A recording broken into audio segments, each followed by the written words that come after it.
Are we live? Are we? Yeah. I just pressed the button, so give it a few minutes. I give seconds. Okay, we'll do it in 3, 2, 1. Welcome to Nintendo Dads episode. I don't know. 159. Is it 159? Is it? I'm sorry. Let's do that one more At the top of the page. What happened? Okay. I'm on a different page. Yeah, no, you're good. All right, in 3, 2, 1. Welcome to Nintendo Dads episode 159, recorded live on December the 14th, 2017. On this week's edition, we talk Game of the Year, Switch, 3DS, all kinds of other things. Nintendo, we're going to argue about it. We're going to talk about it. We're going to break it down. So let's get right into it. Zach, cue the music.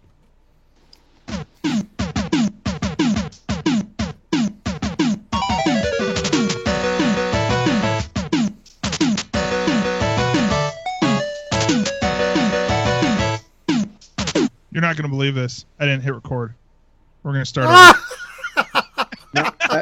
That's it's totally fine.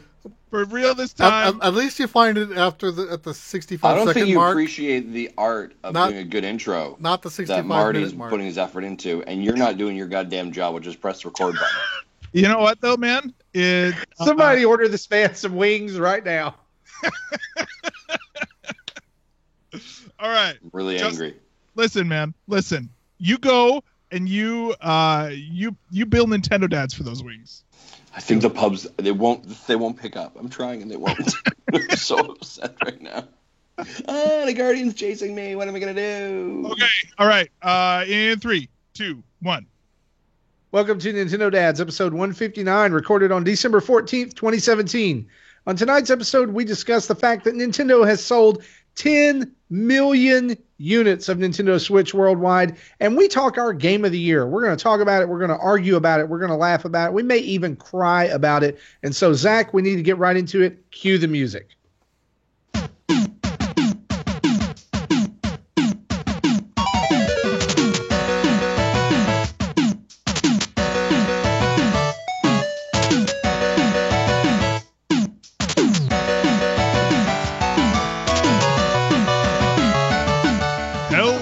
Welcome to another episode of the Nintendo Dads Podcast. My name is Zach Erickson, and tonight is December the 14th, 2017. Joining me on this special festive episode is a hypoglycemic Justin Masson. What's going on, Justin? That's uncalled for. I don't think it's hypoglycemia. I don't even know what that means, but I don't think it's very nice. It means you need more beer. Angry is what it means. No, I just want some chicken wings. Yeah, I want some chicken wings. It means you need more beer. Speaking of a man who loves his chicken wings and has a nice beard, Jesse Waldack from VG Tribune. How are you, sir? I am good. I actually am not a fan of wings. You know, I have a problem with food that I gotta take off the bone. I don't like wings. I don't like ribs. That's why they make You're them in the boneless. wrong state. I know. God made boneless wings for people like you and me. I don't think God made boneless wings. I think some... Okay. Well, wait, what? He gave us the ingenuity to have boneless wings. Let's play that. I don't know. Whatever you want to call it. Speaking of boneless from the land of the South, what's going on, Marty? I don't know what that means. That's totally me. I have 0 bones in my body. Yeah. I'm just here. I'm kind of like the fleshy lump that you play in The End Is Nigh by Nicholas that came out today. Good solo plug. Can I go ahead and I'm just going to go ahead and give a quick Nintendo Dads alert. Not a game for kids. Good to know. Yeah, Conman in the chat says, boneless wings, you mean nuggets? No. The difference is nuggets are just breaded. You know, boneless wings still has the sauce. That's correct. The sauce makes a difference between a nugget and a wing, and also 5-year-olds and 37-year-olds. And grown men who just want some wings. So what I hear you saying is the only difference is how dignified you consider yourself when you eat them. Do you fork and knife them, or do you need a bib? Yeah. With the wings I eat? Well, hey, you know what, guys? We got our Game of the Year stuff to go through. Very quickly, we have, just a couple. I don't know. Is it even worth playing the bumper for the news? You know what? No, I'm going to play the bumper for the news. Do the bumper for the news.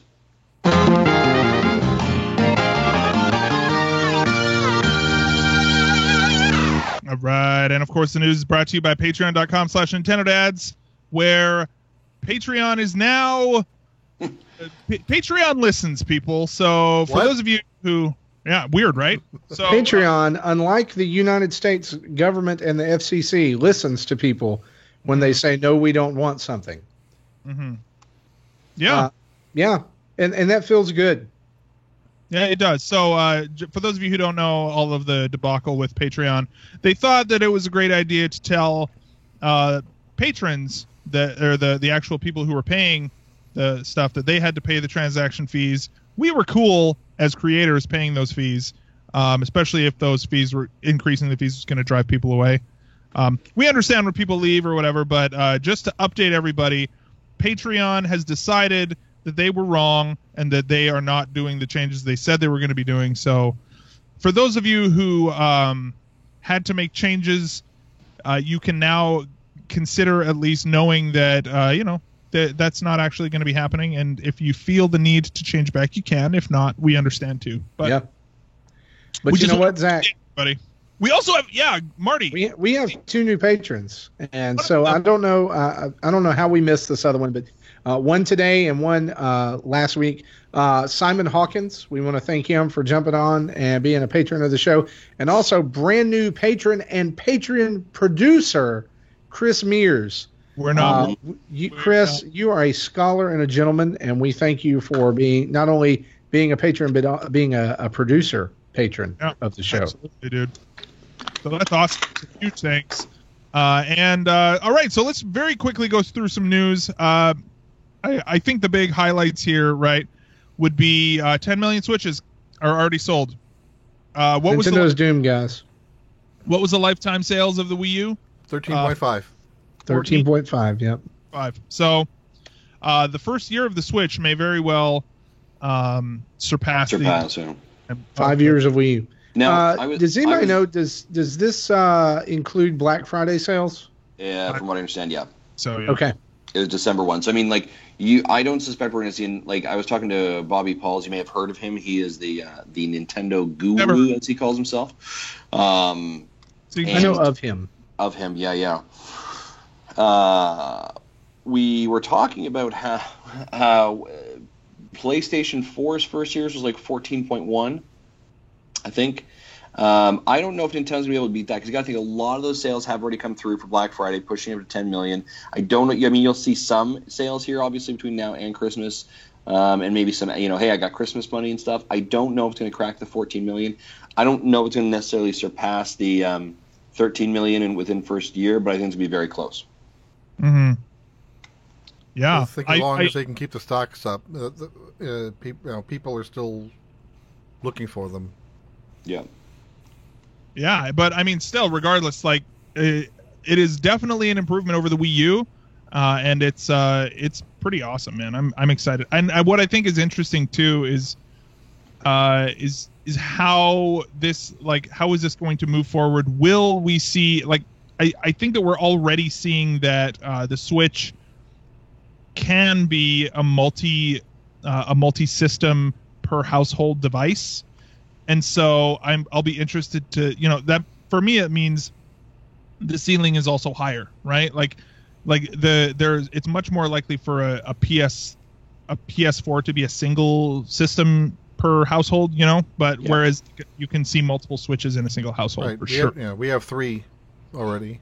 Yeah, which may also be in comparison 3DSs. I think we've had 7 over its lifetime. Yeah, I'm even thinking about purchasing a second one sometime in the next year, just for my son. Just so he can get his grubbies off yours. Is that what you're saying? Yeah, that's exactly what I'm thinking. Yeah, and I would be willing to bet that we're going to see another surge in purchases of these around a little time we like to call tax time.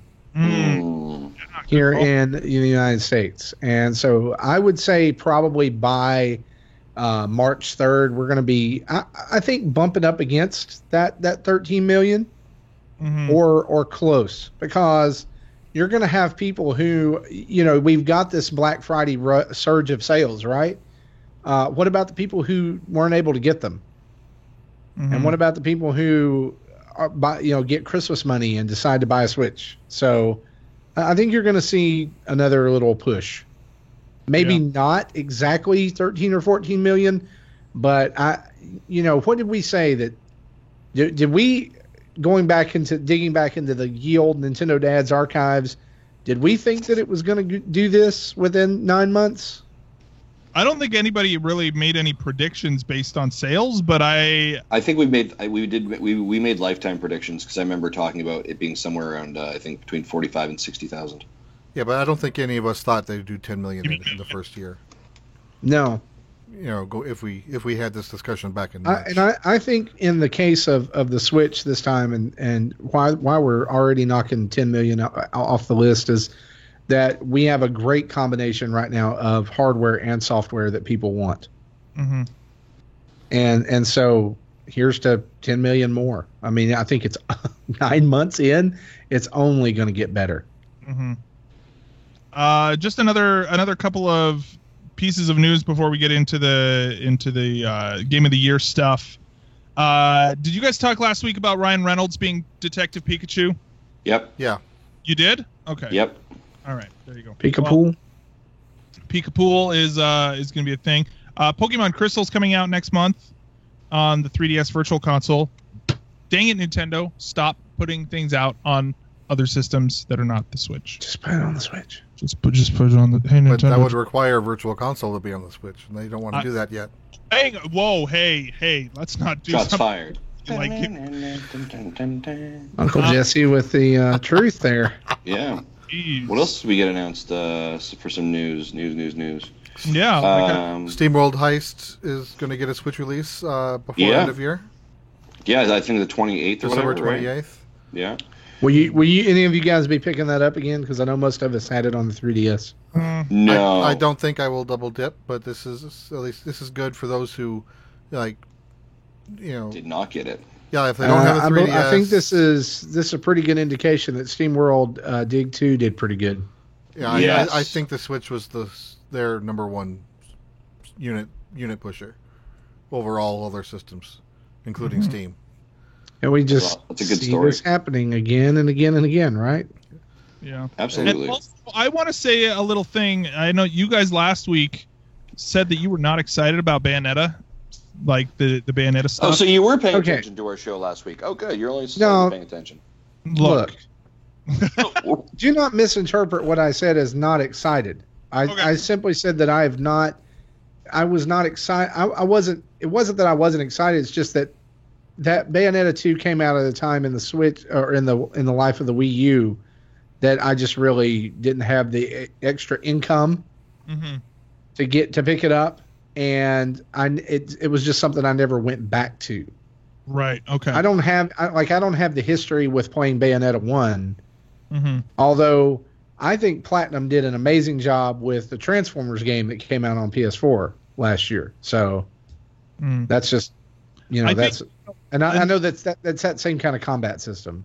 Well, and I will say too, one of the things that I've found with the Switch is because it has, like, I definitely think there are still flaws with the way the parental controls work and all that sort of stuff, but I consistently always have the parental controls set for, I think I have it set to teen, right? Which my son is 7, and I don't know, like he can play a teen game. I don't care, whatever.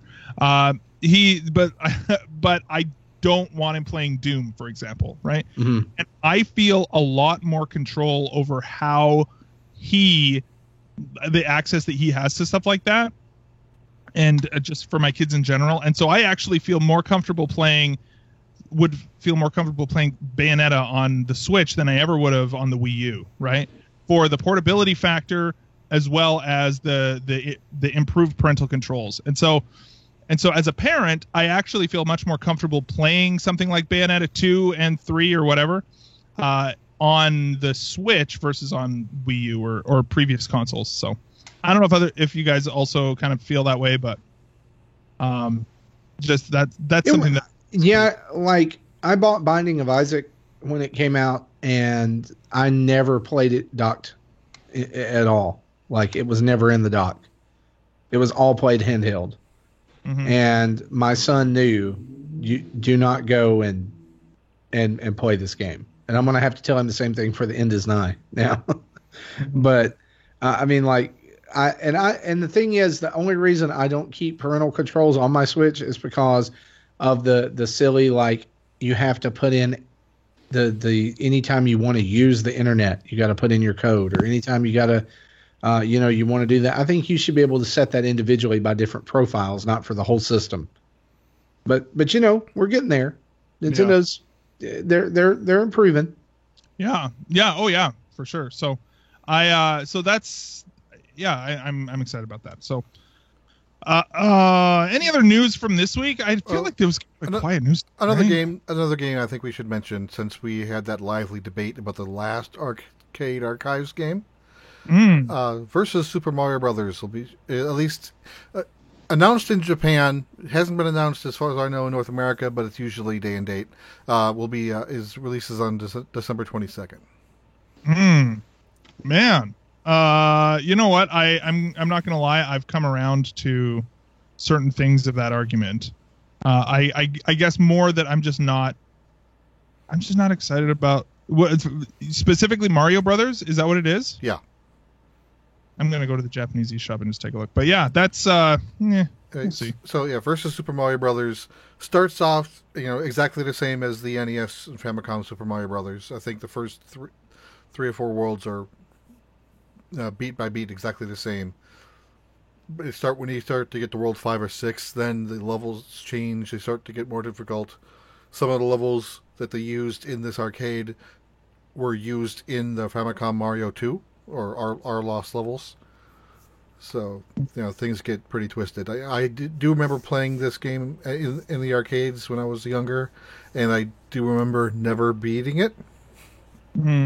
So I'm not sure I'm going to pick this one up, just because I've got, I can't play past 1-2 when we're in levels. So I don't think I'll get far in here if I tried. So I don't think I'm going to try. But so I think the first example of the first big change is when you hit the in World 4-2, when you hit the vine up to go to the warp zone. In the Famicom NES versions, you get the option of going to 6, 7, and 8. In this version, only 6. So if you want to finish the game, you got to go from World 6-1 all the way to the end. Crazy. Unless there are other warp zones past that I haven't seen, but. Yeah. Well, hey, you know what? With that, gentlemen, unless there's some other important news to talk about, we got to get into our Game of the Year business. All right, let's do this thing. All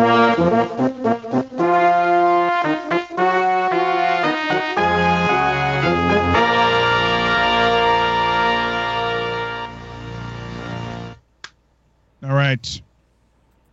So, that was a dramatic pause. So, gentlemen, we welcome to this year's Game of the Year discussion. So for those of you who are maybe catching our Game of the Year stuff for the first time, the way that we do this, we divide it into 2 parts. The first part is where we provide our own awards and runner-ups on a number of categories. Those categories being non-Tendo, most anticipated, Best DLC, Best eShop exclusive, Best family game, Best 3DS game, Best Switch game, Best third-party game, and Game of the Year. We will be going through fairly quickly on each one of these, and then in the second half of this, we will create our top 10 games of the year in rank order. And so we settle in, gentlemen. We are going to deliver the goods today for the fans. So, hello, darkness, my old friend. So, again, we're gonna go around. I actually this non-Nintendo one. I think for me, I'm just gonna be straight up here.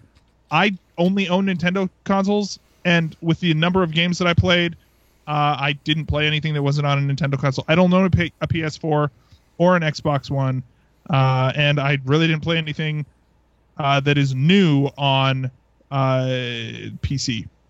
Actually, no, there was one thing I will very quickly call out. I'm not even going to give it my best, but I played the Guardians of the Galaxy Telltale thing, the first 2 episodes. It's pretty good. It's not like blow your mind good, but it's a sort of, classic Guardians of the Galaxy type of story. So yeah, I enjoyed it. But if you're not big into Guardians of the Galaxy, Masson, then you might not enjoy it. All right. So Justin, do you have any Nintendo games? What was my answer last year for non-Nintendo games? No non-Nintendo games for me. No. Wow. Okay. All right. I guess it's just you and me, Marty. Yeah. Yeah, we're not. Yeah, Zach and I are like what I would call pure blood, right? We don't cross these streams, and we believe in genuineness of just supporting Nintendo. But you guys go ahead. You start your own PlayStation dads. Wow, I can't believe that we just got called the equivalent of mudbloods from Harry Potter because we choose to play a system that's different than a Nintendo system. That's cool. For me, my chicken wings, Marty. Yeah, we need to get him those chicken wings. It's got to happen. For me, my Nintendo game of the year is Cuphead, and for me, I think this is an obvious one. Cuphead being the run and gun 2D platformer shooter, harkening back to days of Tough as Nails games like that, but including like some Mega Man style elements and other stuff. Just won a ton of awards too at the Game Awards. I think that pretty much everybody who's played it has said 2 things: this is brilliant, and this is the hardest game I've ever played in my life. And so for me, that one was like, it was a no-brainer. And I don't own an Xbox, but I have access to one thanks to the student ministry I lead, and I spent my own money to download Cuphead on that Xbox so that I could just get a taste of it and play it. My runner-up for that category is Horizon Zero Dawn for PS4, which to me was one of the games that unfortunately came out way too close to the launch of the Switch. And so I played it, like via Redbox rental or something like that. I forget how I got a hold of it, but I played it for a couple of days, loved it, and said, I love it, but I don't Nintendo love it, so I'll come back to this at a later date. And it was like $20 on Black Friday, and I wasn't able to find it, wasn't able to pick it up. So I'm hoping that it stays on sale. I know there's like a definitive edition out right now, with DLC and everything included, but I want to play through the main game. It's extremely good, but I think with it, I'll probably find the same problem I found with Skyrim, in playing through that. Like, I love Skyrim, and I loved what I played of Horizon Zero Dawn, but Breath of the Wild kind of ruins you on open world gaming. Once you play it, the ability to go anywhere by climbing or gliding, just, yeah. I was trying to play Skyrim, and I was like, it's just right up there. I should be able to climb up there, but I can't. I'm going to slide down this hill and die for the 15th time. I've had that with Xenoblade, too. Yeah. What about you, Jesse? So my Nintendo game of the year is Persona 5. Nice. Yeah, I've been a Persona fan since Persona 4 came out. I tried 3 when it was new, but didn't quite get it yet. But I tried 4 and got it. It finally clicked. And then knowing what I knew from 4, I was able to go back and play 3, and then finally play 5. 5 was like my most anticipated game for 2 years running. So I was finally happy to be able to play it. Mm-hmm. And I was just I'm just glad that I was able to beat the final boss in the first take, because that was an hour-long fight, literally an hour.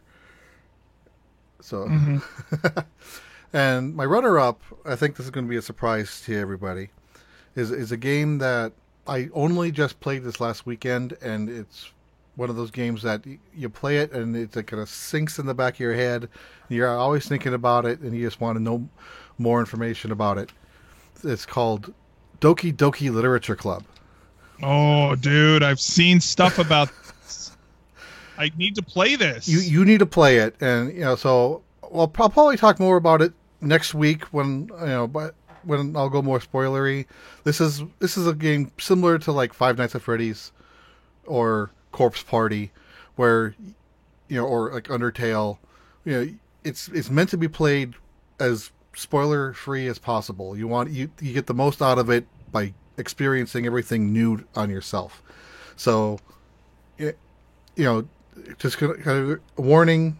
It has disturbing imagery. So, and it's not a game for kids, even though initially on the surface it looks like your standard happy-go-lucky dating sim visual novel. Mm-hmm. That's just what it looks like on the surface. It isn't that. And so if you are disturbed by imagery of like self-harm or suicide or depression, not a game for you. But and the game lays it out right off the bat. It doesn't hide the fact that it's really a horror game that doesn't look like one. So if this sounds interesting, give it a try. It only took me like 4 hours to play through it once. And then, I have one question about this game. Yeah. Is how long is it until? Because I watched the first part of Game Theory's playthrough of this, and it was dating sim the entire time. It's about 2 hours before things start going south. That's like halfway through the game. Okay. So that's a lot of dating sim to slog through, but is it like you're saying that the payoff is worth it? Oh, it's all worth it. Okay. Cool. Anyway, so I'll probably talk more about that next week and go a little bit into spoiler about it. All right. Because I really want to talk about this game, but no one has played it yet. I know of. Need to find out. All right. Very cool. All right, so let's get into most anticipated. Actually, I'm gonna call an audible. Most anticipated is going to be the last thing we do. So we're going to talk about it. You can't shift the order like that. I don't know how to be prepared. Well, all right. Well, best DLC is what we're just because we'll talk about this year, then we'll talk about next year, right? So that's, and also I want to just real quick, not to like call people out or whatever, but I think just it makes sense for flow if everybody goes through, gives their runner up, and then we cycle back and do your winner for the category. That way we're kind of ending up as the more exciting hype business type thing, if that makes sense. No, I got you. Okay, so runner up for me for best DLC, I am going to give it to ARMS. Surprisingly, this is something that I was not super excited about ARMS when it came out. Like it was fun. I was excited, but I'm going to say in the past month, I got sucked into ARMS big time in a way that I hadn't really been sucked in before.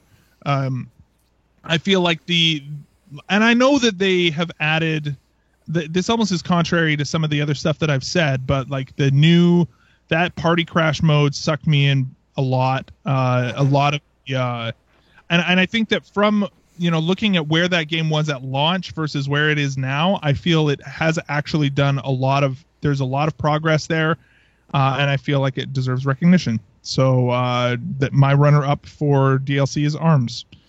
Justin. My runner up is actually Splatoon. All right. Splatoon 2. Yeah. Actually, I wanted a quick rewind. One more thing about the Doki Doki Literature Club. Yes. It is free on Steam. So, if you've got buddy, 4 hours to kill, then really no reason not to give it a try. Right on. Very cool. All right, Jesse, what about you for runner-up, dude, for best DLC? I have Blaster Master Zero. Oh wow, yeah. Because they over the next several months since the game launched, they've introduced more new playable characters that initially was free, and then if you didn't get it within the first 2 weeks, then if you still wanted it, you had to pay for it. So they had Shantae, Shovel Knight. Can't think of some of the others off the top of my head, but those are I think the two big ones. Yeah. But I think there was like 4 or 5 total. Yeah. Right on, man. Marty, what about you, dude? Yeah, for me, it is going to be, you actually stole mine, Zach. So that's totally cool. But no, it's actually no problem because it made me think of another one that.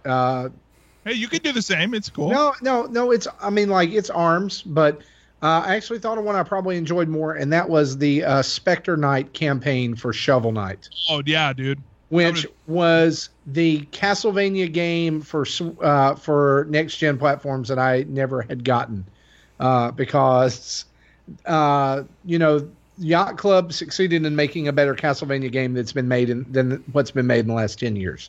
Sorry, not sorry. There was something about, like, I had played the previous DLC and Plague Knight was good. But Plague Knight was really difficult in places. But it still felt like Shovel Knight.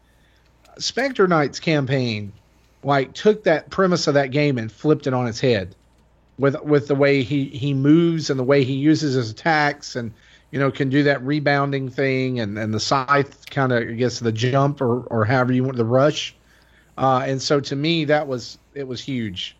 And I played through Shovel Knight and Plague Knight's campaigns again before I played that, just on purpose, because, like, it had been a while since I played them on Wii U. Mm-hmm. Right on, man. I like it. Okay, so let's then moving on to winner for best DLC. I am going to give that to Legend of Zelda: Breath of the Wild. Which I think has been some of the, they added a lot of content to that game. They added a lot of, especially the Champions Ballad pack. They added several hours worth of, like, a lot of stuff there. My only complaint about it is that it makes me want to do the entire game over again.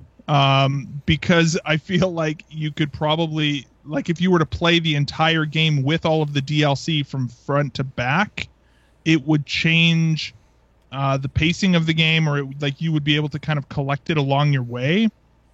And I think that is an interesting, and frankly, like, that's not even necessarily a bad thing. It's just that I just finished the DLC today, and I realized, and, like, got the motorbike or whatever, and I realized, oh, now I don't have, like, I've gotten all the shrines, and the only thing I haven't done is collect all of the Korok seeds, and so I basically have a motorbike to collect, like, 800 Korok seeds at this point, and that's basically all I have left to do. Which I still have a lot of Master Mode left to do, though. Like, the bosses in Master Mode are very, very difficult, and and, like, especially, like, in the Divine Beasts, I have two different Divine Beasts that I have gone all the way to the end and then can't be the boss. So we'll see. Anyway, so best DLC is Breath of the Wild. So I suspect I'm not the only one. But Justin, what is your winner for best DLC? I would also support Breath of the Wild, which is what I am currently playing. Nice. And, the nice part is that, everyone made fun of me for having not finished Breath of the Wild, but I was anticipating and waiting for this DLC package, so I just finished my 4th Divine Beast, and I have now gone to do the new DLC that has come out, and I have not gone to do Ganon. So I feel like I'm getting more. Like, to you, you've done everything, and now you're just zipping around in a motorcycle. Me, I've got a lot to do before I decide to do that. Like, because I think it does. I think it changed the game. Yeah. Oh, absolutely. Yeah. Very cool. What about you, Jesse? Yeah, I third it, except for I specifically said the Champions Ballad, DLC over the first one. But even though, this is kind of like equivalent to that final Mario level that is just balls hard. It's hard for me just because I don't have the time to sink into getting good. It took me most of the first week just to get my 30 hearts back after living with a quarter of a heart for a week. I was so happy to get rid of that stupid weapon. Mm-hmm. Yeah, but yeah. I've so far, so I've tried. I went to the desert area first. Revealed one shrine. Haven't figured out how to beat that shrine yet.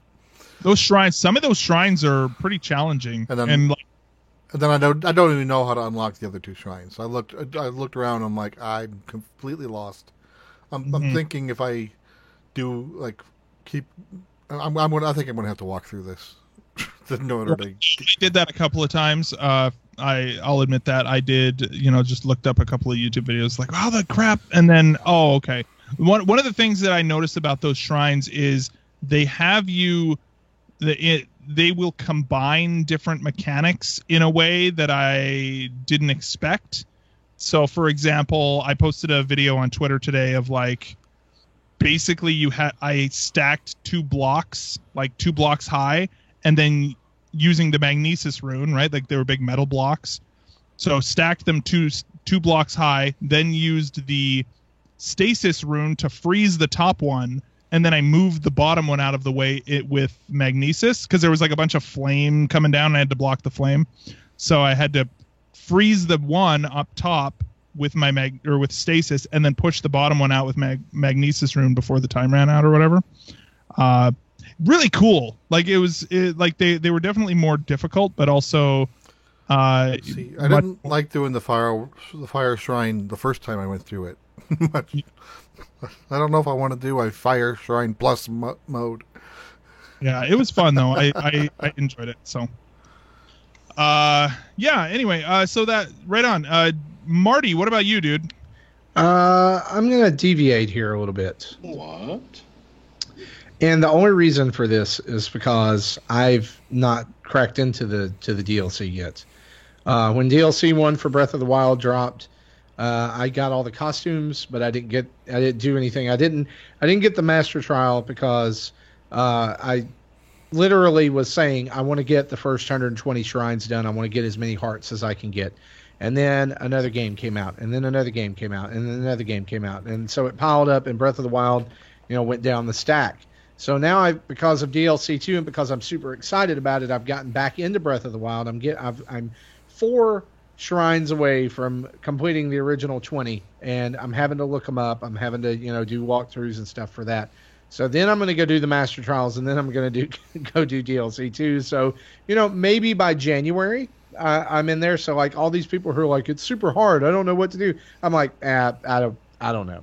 So for me, I had to pick a DLC that like I've actually played and I've actually gotten into, and actually to me was a game changer. Not that Zelda wasn't, but that, changed the game. And for me, I loved Snipper Clips, and I loved Snipper Clips since it came out. And so for me, Snipper Clips Plus is the best DLC of the year because it added more of what I loved, and it did the thing that I wanted Nintendo to do from the very beginning, which was let me use my freaking Pro Controller to play Snipper Clips. It is amazing to me that wasn't in there from the beginning. Yes. And what's even more amazing to me is that you can't have Joy-Con unless you have the Snipper Clips Plus DLC. You can't have Joy-Con connected to the actual tablet part when you're playing Snipper Clips. You have to use you have to disconnect those because it defaults to that. So they added in a brand new world, which added in, brand new 2-player puzzles, and also added in brand new 4-player puzzles as well. And so it was $10, for not only for new DLC, but like a new art style, and being able to go back and play all the original puzzles with random shaped snip and clip, things. So I know some people will probably be like, but yeah, you didn't just Breath of the Wild, you're lame because you didn't pick it. But I can't pick it because I haven't played it. That's my whole thing. That's fair. I don't want to call it my best DLC and sit here and lie about it, So I'm going to pick the one I played, and ARMS gave this a pretty good run, but I just haven't ARMS is mostly a game I play by myself, unless or play by myself online against other people. But Snipper Clips is a game that I've played with my wife. I've played with my sister-in-law and her husband, and we've had an awesome time with it. So the experience of that to me is what makes it the number one DLC. Right on, man. Cool. Awesome. So next up we have Best eShop Exclusive. So just to clarify, this basically means anything that was not released retail. Right? Is what we mean when we say that. We were going to rename it to Best Nindy, but that I think leaves certain games out of the running that I think are important to also mention, because they don't really fall under indie games either. So my runner-up eShop exclusive game is Rocket League. And I don't really have much to say other than Rocket League is really, really fun. It's a competitive soccer car game, and if you haven't played it, go watch some videos if you don't know what Rocket League is. But Rocket League is a super fun game, and I hadn't played it before. A new patch came out this week that actually improved how it looks in handheld mode. They also have their winter event going on right now, and so now is a really good time to get into Rocket League if you haven't. It's a really, really good time, and I can't recommend it enough. So, Justin, what about you, man? What's your runner up for? I think my runner up is going to. See, for everybody, Justin didn't prepare for this. Everyone? Are your wings there yet, Justin? Sorry? Are your wings there yet? No, they're not coming. I'm upset. No. I'm struggling because there's a couple really good games this one, but I'm gonna have to give the edge on this one to Rive. The my runner-up. Yeah, Rive Ultimate Edition. I think is gonna be my runner-up, and I'm gonna tell you it was hotly contested because there's some other amazing games in that area, but I'm gonna give it to Rive. Nice, right on, man. So Rive it is. Jesse, what about you, man? I said Golf Story as my runner-up. Nice. It was just a fun game to play. I remember being amused with it, and I never did finish it because that last tournament got really hard with the slopes and the wind just doing stupid things. Cool. But I still enjoyed my playthrough with it up to that point. Mm-hmm. Right on, man. Marty, what about you? What's your runner-up? Sonic Mania. Ooh, Sonic Mania? Sonic Mania, which almost took the top slot, but man, out of the two Sonic experiences that you could get on Switch this year, had a most disappointing category. Let me tell you, that game might be Sonic Mania is definitely up there. And I will tell you that later on we're going to talk about best third-party game of the year, and I highly considered it for that category. But to me, it fit better here in this because it is. I know it's on other systems, but it is an eShop exclusive, so it allowed me to be able to put more games on my list that I love. Yeah, and it was one of those that it came out, and for about a week, it just grabbed hold of me completely. And it would not let go until I beat it. And I still go back and play it sometimes. There's some really neat nostalgia there, but I love the way that they take I guess for me, what makes it runner up and what makes it even on this list. And for me, it's going to be on my game of the year list. Okay.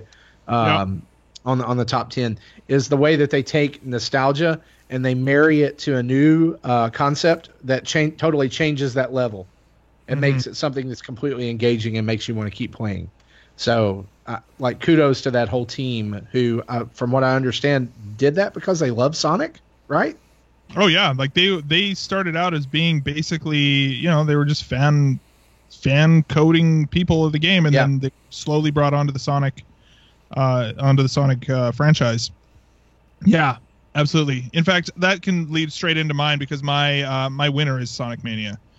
For this because which probably isn't a surprise to anybody who has listened for a while, but I think that this is one of games like this are why the Switch exists, right? Where it's an amazing handheld game to have, and this is the kind I feel like games like Sonic Mania are kind of the reason why I get so tired with the majority of 2D platformers that we see nowadays, where it's just where they don't pay enough attention to feeling snappy or feeling exciting, I guess. Like there's a lot of them end up feeling really boring to me, a lot of 2D platformers nowadays.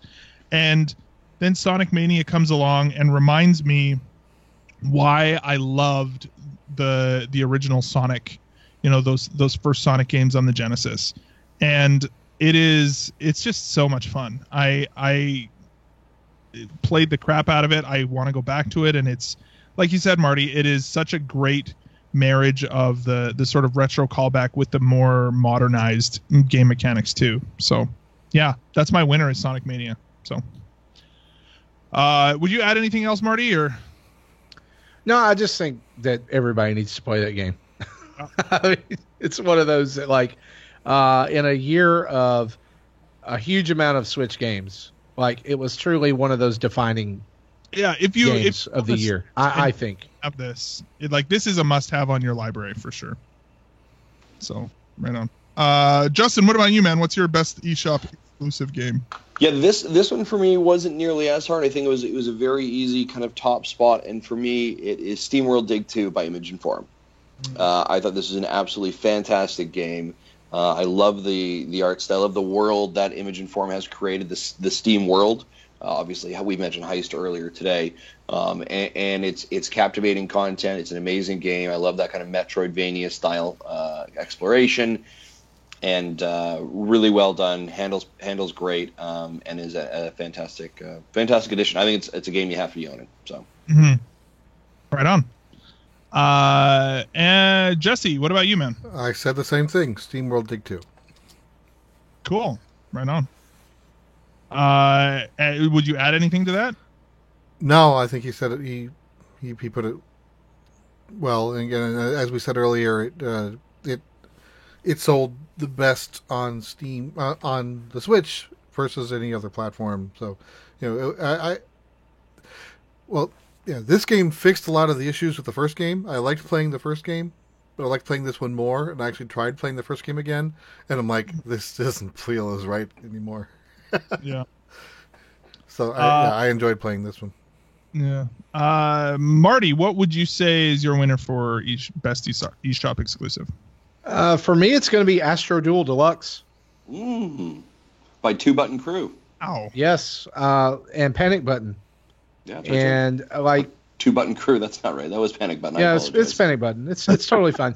Man, we have, look, this was a hard one for me because there are a ton of, I think that Nintendo, more than just putting out awesome software this year, has totally won the indie scene with the way that they've captured so many games this year, and let that supplement the goodness that's coming out of the home office. But this one was like one of those sleeper things, and totally will admit this. We got a code for this, and I was like, Astro Duel Deluxe. This looks like asteroids, whatever, And then I put it in and I played it, and holy crap, we have played literally we have played hours of this game, which is essentially just asteroids with a deathmatch element, and the best thing about it is the chaos that comes from it when you play it enough and it will unlock a few things, but not much.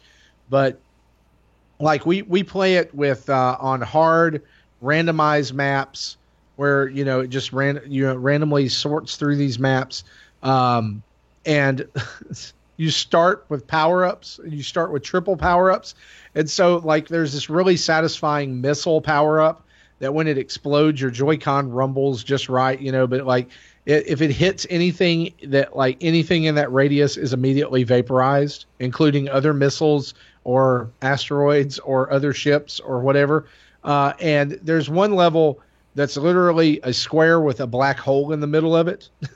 So it's you could shoot these missiles at people, and they curve around the black hole, or there's gravity wells, and there's turrets and lasers, and it's on sale right now on the eShop for $7.49 in North America. And so, like, to me, it's not a game you get to play by yourself at all. But like as a party game, I've watched it this summer. Literally, it turned people who don't like video games or don't play video games into, we've got to play this every night. Like, wow, let's for 2 or 3 hours. And I think that's a testament of a great game. There is like when it can turn that, when it can take the someone and make them even a casual gamer for a little bit. Get Astro Duel Deluxe and always play as Box Cat or Dinah, the dinosaur that flies a ship through space. It's the best thing ever. But yeah, that's my eShop exclusive game of the year. Right on.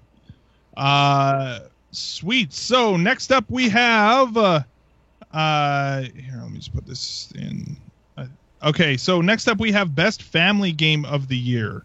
Best Family Game. My runner-up, I actually have. Oh, you know what? I think that this other one that I was going to put in here is going to get enough props that I'm not going to mention it at all. So my runner-up game for Family Game of the Year is Mario and Rabbids Kingdom Battle. And I think that this one, for a couple of reasons, I think is great. First off, it's just like I think that there's a lot to be said for being an approachable, fun strategy game that is really like commendable for this game. It's really, my son loved this game, and he played frankly, I think he played it more than I did. But not only that, they also have some pretty good multiplayer modes, both competitive, and I haven't had a chance to try the competitive multiplayer, but I have done the co-op multiplayer ones, and those are really fun. So I have been meaning to get back in with my son and play some competitive, the versus battle or something like that. But Mario and Rabbids Kingdom Battle is super fun, and this is really the only place that I found like I could fit this in for recognition as well. So I wanted to make sure to put it in here. So yeah, that's my runner-up. Justin, what about you? So my runner-up is Lovers in a Dangerous Space-Time, which can be found on the on the Nintendo eShop, and it was a fantastic game that my kids loved playing. We loved taking control of the spaceship and screaming at each other to shoot and to use the cannons and to navigate. And it was a little bit of chaos, but a beautiful art style, super engaging, super bright, and a lot of fun. So I would definitely check out Lovers in a Dangerous Space-Time. Now, I will say that this is a hard category, because I think there's a lot of really good family games on the system, but that one has to be my runner-up for sure. Nice. Right on. Jesse, what about you?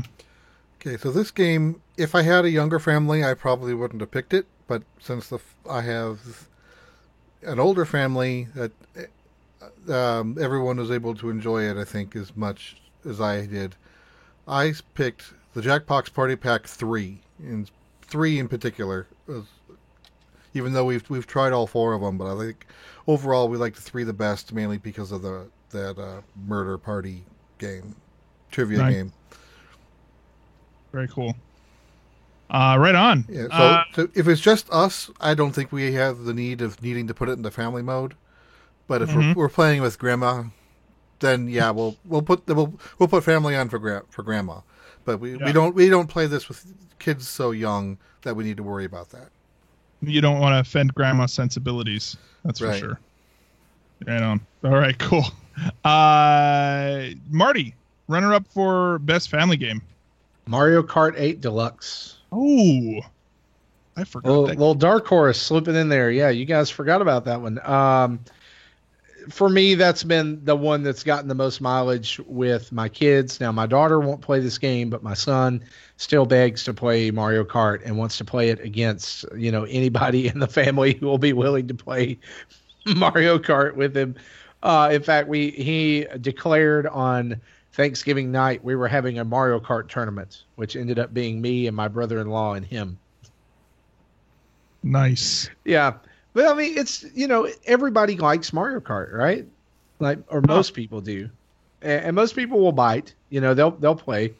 So I think that's probably ours. And there were some, like, if I would say there's a runner-up to the runner-up, and people, you know what, people who listen to the show, they may make fun of me for this. I don't care.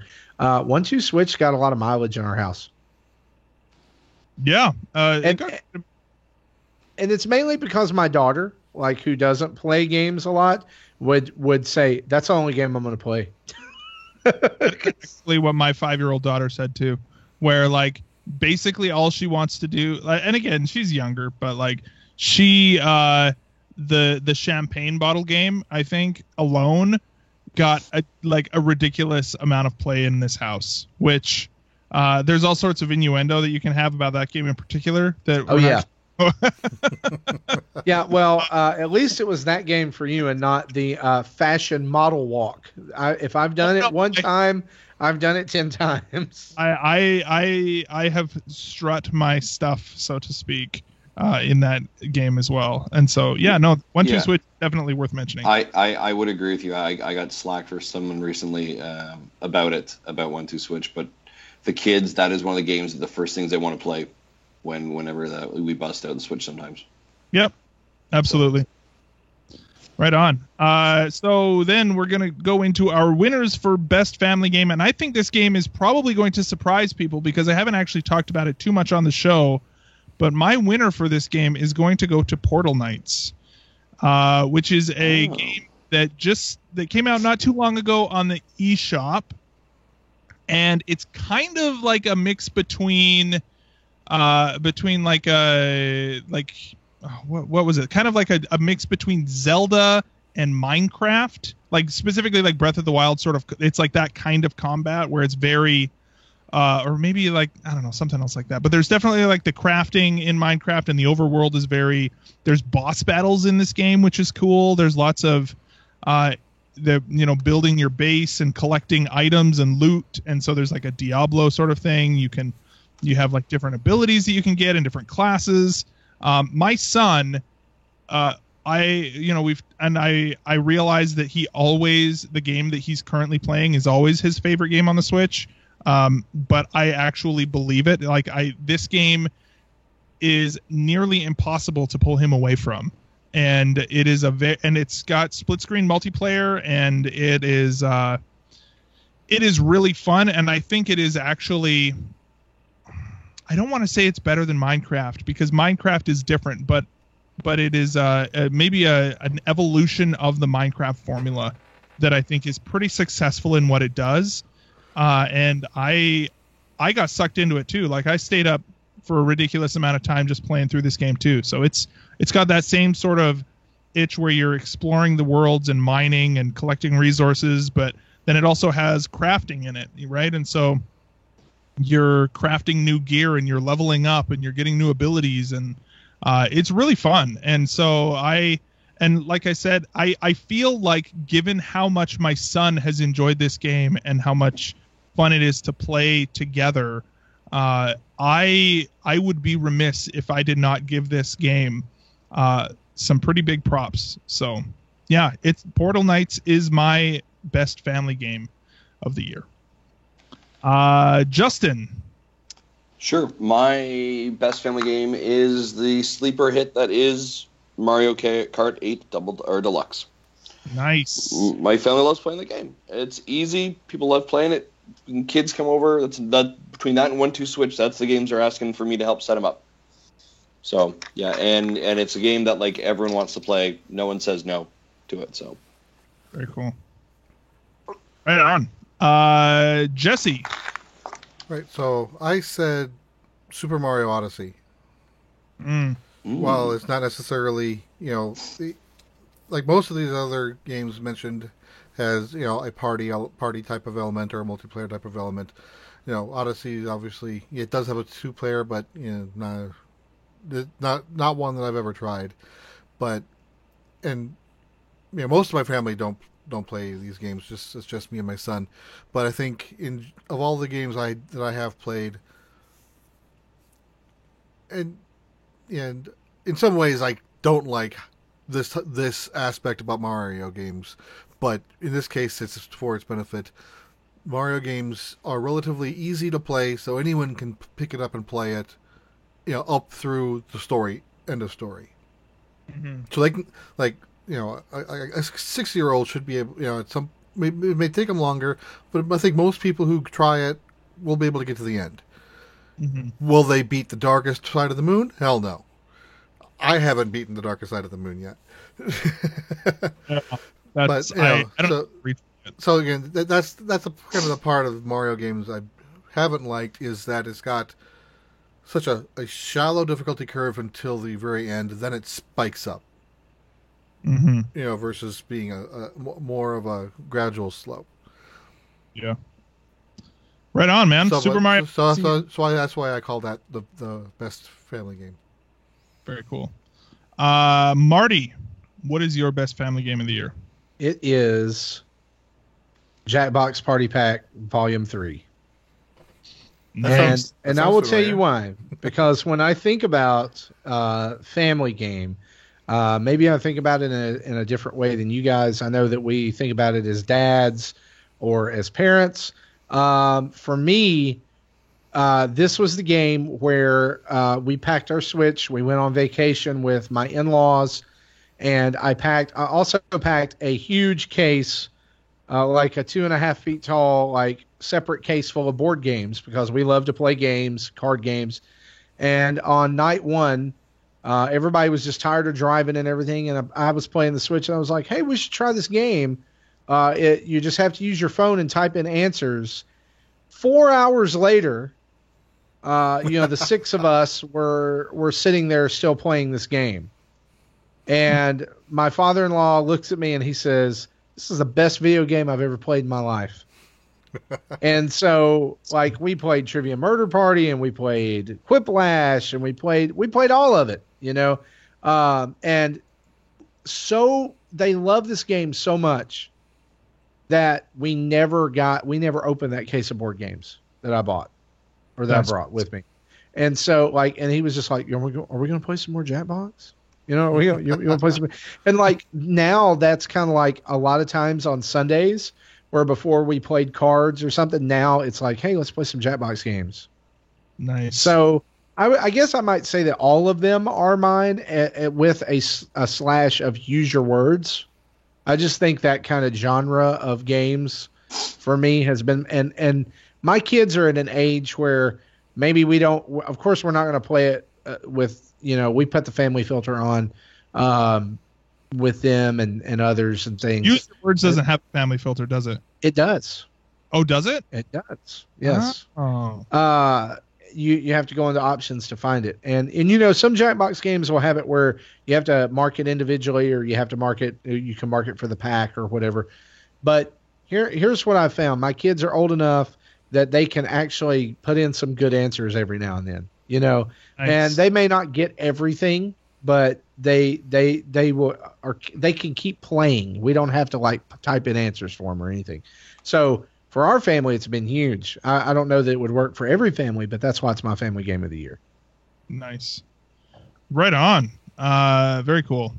So next up we have wow, this is interesting. I've been keeping a list of all the games we mentioned for this for the second half. By the way, just an update on that. We have 19 games on this list thus far. I think some of them are just not going to make it at all. Half of them aren't going to make it, but you know what I mean. Here's what I think we should do. All right. And I'm doing this to kind of give Justin some redemption against me from when I took Donkey Kong Tropical Freeze off the list, on my first ever appearance as a full-time Nintendo dad. I think what we should do is, at the end of this, when we look at all these games, each one of us gets to kick one game off the list, no questions asked. Yeah, I think that's... Jackbox gone. It's garbage. Oh! I don't think it's going to make the list anyway. But but what's interesting, though, is that I just want to point out, of the 19 games that are on this list, none of them are 3DS games yet. And so the next one... there will be now. The next category is Best 3DS Game. And I am going to go first with my runner-up, which is going to be Pokemon Ultra Sun and Ultra Moon. Those games, I haven't had a whole lot of chance to talk about them on the show, but Nintendo did send us a copy of Ultra Moon specifically, and that just Pokemon Sun and Moon was our game of the year last year, right? And I think that this is it is very much it is the same game. It's still a super high quality game. It's really fun. The caveat being that it doesn't yes, it's a different story and they add a bunch more stuff to it. But if you have played Pokemon Sun and Moon and you are not a crazy Pokemon fan, I don't think you need to play this game. Right? Like I feel like that's probably okay. If you haven't played Sun and Moon yet, skip straight to Ultra Sun and Ultra Moon because you just get more bang for your buck, basically. I will say Pokemon Ultra Sun and Ultra Moon is my runner-up for best 3DS game. Justin, what? I had slim pickings on the 3DS this year, so I will tell you that the game that I picked for my best is Blaster Master. Blaster Master? Blaster Master Zero. Yeah, I picked that up on the 3DS. Okay. I did not pick it up on the Switch. I wanted to still give my 3DS some love, which didn't last very long. Okay. Nice. So, right on. Jesse, what about you, man? For my runner-up, I said Miitopia. Oh, I'm glad that you put that on there because I don't think I would have. But yeah, the 3DS to me turned into like the RPG machine. Yeah. Over the past several years, and actually my Win is also an RPG, but I think this was definitely a beefier game than I expected based on the elevator pitch of this game. So I put a lot of hours into it and had fun with it. It's pretty ridiculous. I loved it. Especially having my son as the Dark Lord. That was hilarious.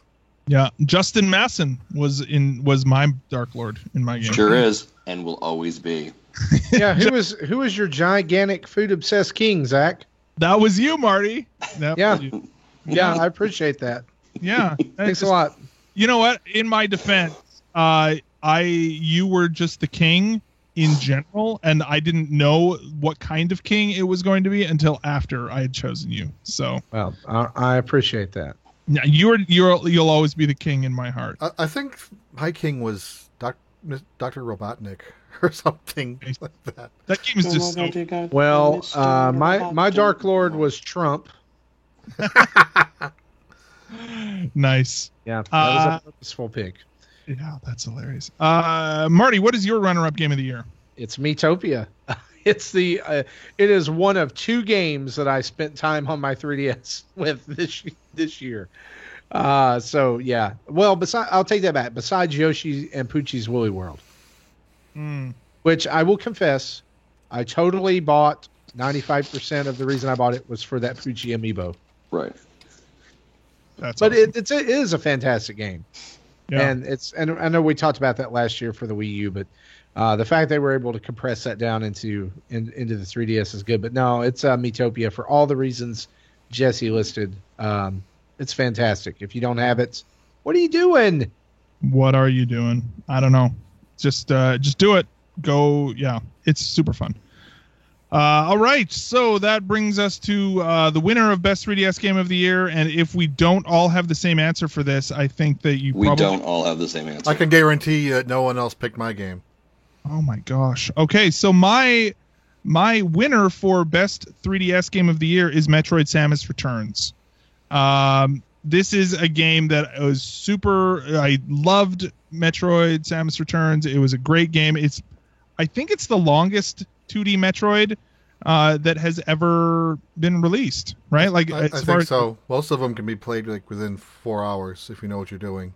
Yeah. This game is. I mean, it was super fun. The 3D effect on the graphically for the 3DS being a system that came out 2010? Is it 2009? I don't know when the 3DS came out. 2011. Okay, so that it's like a 6-year-old system, and it was kind of an old, outdated system back then, right? Like it was already a little bit long. It was not the greatest graphics. Beautiful looking game. I loved it. It's one of my favorite games that I played all year, and I honestly, it's probably the only 3DS game that's in my top 10 this year, and I really enjoyed it and loved it. So Metroid: Samus Returns is my winner for best 3DS game. Justin. Sure, mine is Hey Metroid. That was my spoof on Hey Pikmin. The Hey Arnold spin-off. Yeah, no, it was everything you said. It was Metroid, and it was back, and it was fun, and it was everything we wanted it to be, and it felt familiar, but it felt new and refreshing, and it was dropped so quickly after E3 that we were all like, what is going on? And it makes me enthusiastic and excited to see what Nintendo's got in the pipe for the Switch. My only problem with the game was that it was on the 3DS and not the Switch. Right? You know, I'm so tired of that statement. You know what though? The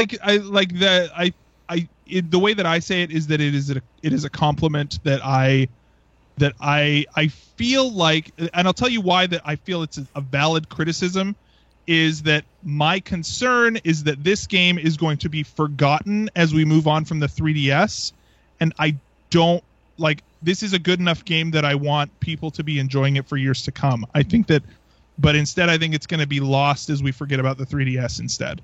So that is why I say that I would rather have it on the Switch, is because I want to be able to continue to go back and play it, and I don't feel like I'm going to be able to do that because it's on the 3DS instead of on the Switch. So, yeah. Like, I get your point, but I just like that's the question. Like, I mean, every question is, why is it on 3DS? It didn't go to 3DS, so it's a dead system. Like, it's just, I think there's more there, right? I mean, I don't know. Yeah, a lot of people forget that it takes 2 or 3 years to make a game as polished as Nintendo likes to polish their games. Correct. And guess what? Switch. We're not going to see games like that on the Switch for another 2 years. Yeah. What about you, Jesse? What is your 3DS game of the year? So, you remember what I said is my best 3DS game last year? Do you have those notes up? Dragon Quest VII. So, 3 guesses of what my newest one is. Dragon Quest VIII. Yes. Hey Pikmin. Yeah. Dragon Quest VIII, Journey of the Cursed King. It was just, it almost ripped right out of the PS2. They did fix a few issues with it, like the PS2 version had random battles, where the 3DS version had the creatures on the map, so you could attempt to run away, but usually the corridors are so tight that there's no way you can run away from it. But at least you see the thing coming. And the graphics are, you can notice a little bit of graphic down because you're playing on a 240p screen now instead of a 480i. But still, the graphics is almost as good as what we had on the PS2, and it was a fun playthrough. Right on, man. Somehow I'm not surprised, but that's all. I told you it was 3DS is my RPG machine. That's amazing. Right on. Other 3DS games that I normally would have enjoyed, and because I've enjoyed previous games in the series. The last Ace Attorney game, I only got halfway through. The last Layton game, I only got halfway through. Never got around to finishing them. So they kind of fell flat. So yeah, we went to the RPGs. Nice. Marty, what is your 3DS game of the year? Metroid. Good choice. Y'all have said enough about it. I mean, it was everything that when they announced it at E3, and I had a little screaming fit on the side of the road because I was so excited. I said to myself, this has to be good, and it was everything that I wanted it to be and way more. Yep. And I was worried about a remake, but they knocked it out of the park. In fact, and I loved it because Metroid 2 was so frustrating for me as a kid playing that. Like, I had no clue where I was going or what I was doing or anything like that. This totally redeemed that experience, what was a negative experience with that game, and made it a part of the Metroid franchise that I really like. So there's hopes that, they'll do that one day with Metroid Prime. Whoa. Wait a minute. You just realized what I said. Wait. Yeah. Wait. I feel like I've been tricked right now. Yeah. So Yeah, if you remember what I said several months ago about the Metroid, is I got stuck and never could get out of it. I never went back to try to get out of it. If that game clicked with me and I could play through it, it probably would have beaten Dragon Quest. But it's just a game. I put a half hour, not to an hour into that game, and haven't gotten much out of it. Mm. So I want to try to get it back to it, but I still have Superstar Saga. I bought and never touched. I downloaded it on Thursday night, like when it immediately became live, and I think I beat it Monday afternoon. Yeah. Yeah. That was one of those games that I had preloaded or pre-installed. It was just like just wait, and I remember watching the clock tick down. I was like, come on. Yep. Definitely I think for a lot of people, probably the most exciting game on 3DS for the entire year. Yeah, and that's a good point. And actually, you just mentioned a moment ago that like Superstar Saga, right? Like there were other 3DS games that came out, and I think it was easy to kind of forget them, right? The hype was so rabid around the Switch, right? That I think Nintendo got itself in a bit of a difficult situation. I also don't think we're done with the 3DS. I think we're going to see more 3DS games in 2018. One of my most anticipated games is a 3DS game. Oh, really? Yep. Well, someone's got to show some love. And I think Nintendo still probably has some surprises up their sleeves in regards to 3DS for us. Mm. Yeah. So that is our 3DS games of the year. Let's go on to best Switch game. And my runner-up for do we not have third-party games? Yeah, it's after the Switch game on this list. Oh, okay. So. I'm sorry. If I'd read the list, it would have helped. Yeah, well, I mean... I think you should do third-party games first. All right. What did you say about changing the order? Hey, man. Hey, you know what? I'm flexible. Sure. All right, best 3D or best third party. My words are failing me. Best third party game. I am going to give my runner. Oh, geez, I have a tie here for these two. No, not allowed. But I've already mentioned both of them, so I'll just. It doesn't really matter too much. I'm going to give my runner up to Mario and Rabbids Kingdom Battle. Which I know, like technically, I know it's also a first-party sort of IP, but it is. I distinguish that as third-party.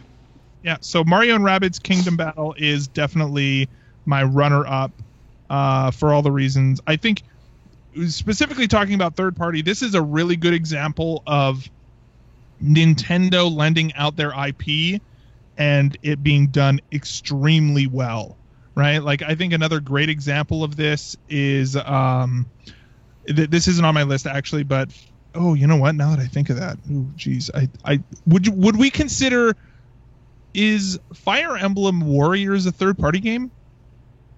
I don't know. I can find out. It was Koei Tecmo, wasn't it?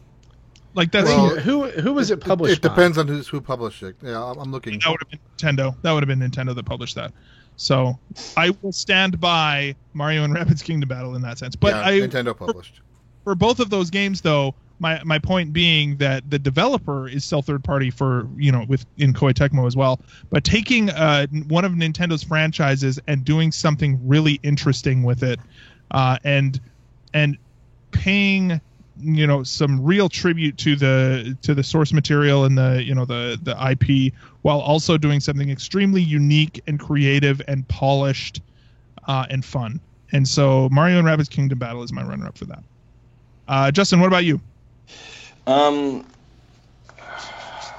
What third-party games would we be thinking of to name this? I know my first place is I'm challenging with is a third-party game just any game? Could it be what we'd call a Nindie game technically? Yeah, if as long as it's not published by Nintendo, it counts. Okay.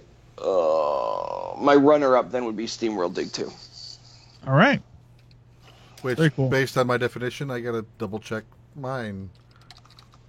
Actually, yeah, you know what? One of the other ones that I didn't have it, but Marty, what is your? Jesse. Okay. All right, yeah, mine counts. It is. So if I tell you the publisher, I bet you can guess the game. Okay. Jupiter Corporation. I don't know who Jupiter Corporation is. You lie. No, I'm for real. I'm blanking on it. I feel like it's something I should know, but I don't. Picross. Picross S. Oh yeah, dude. I talk about every one of their games. Yeah, no, that's good.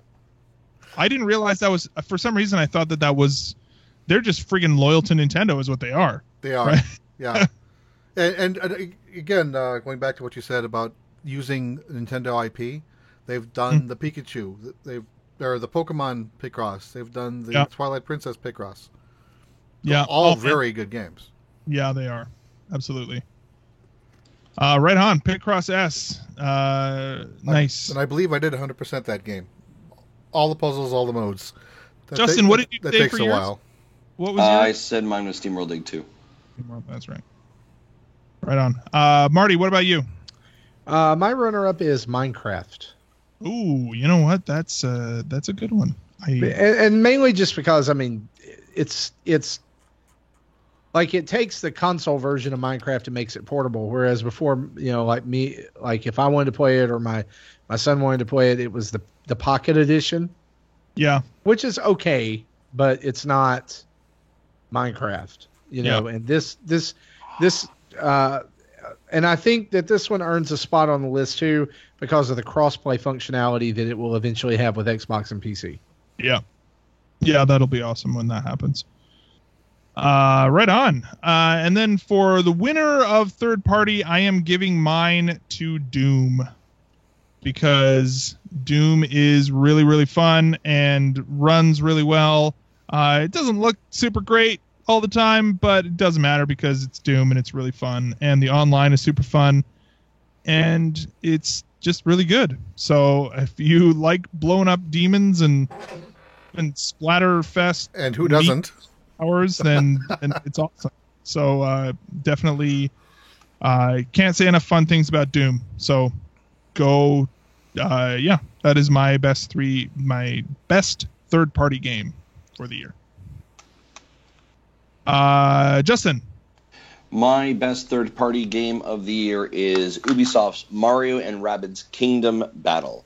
I loved this game. It was a ton of fun. I am not a strategic game, right? Strategy game.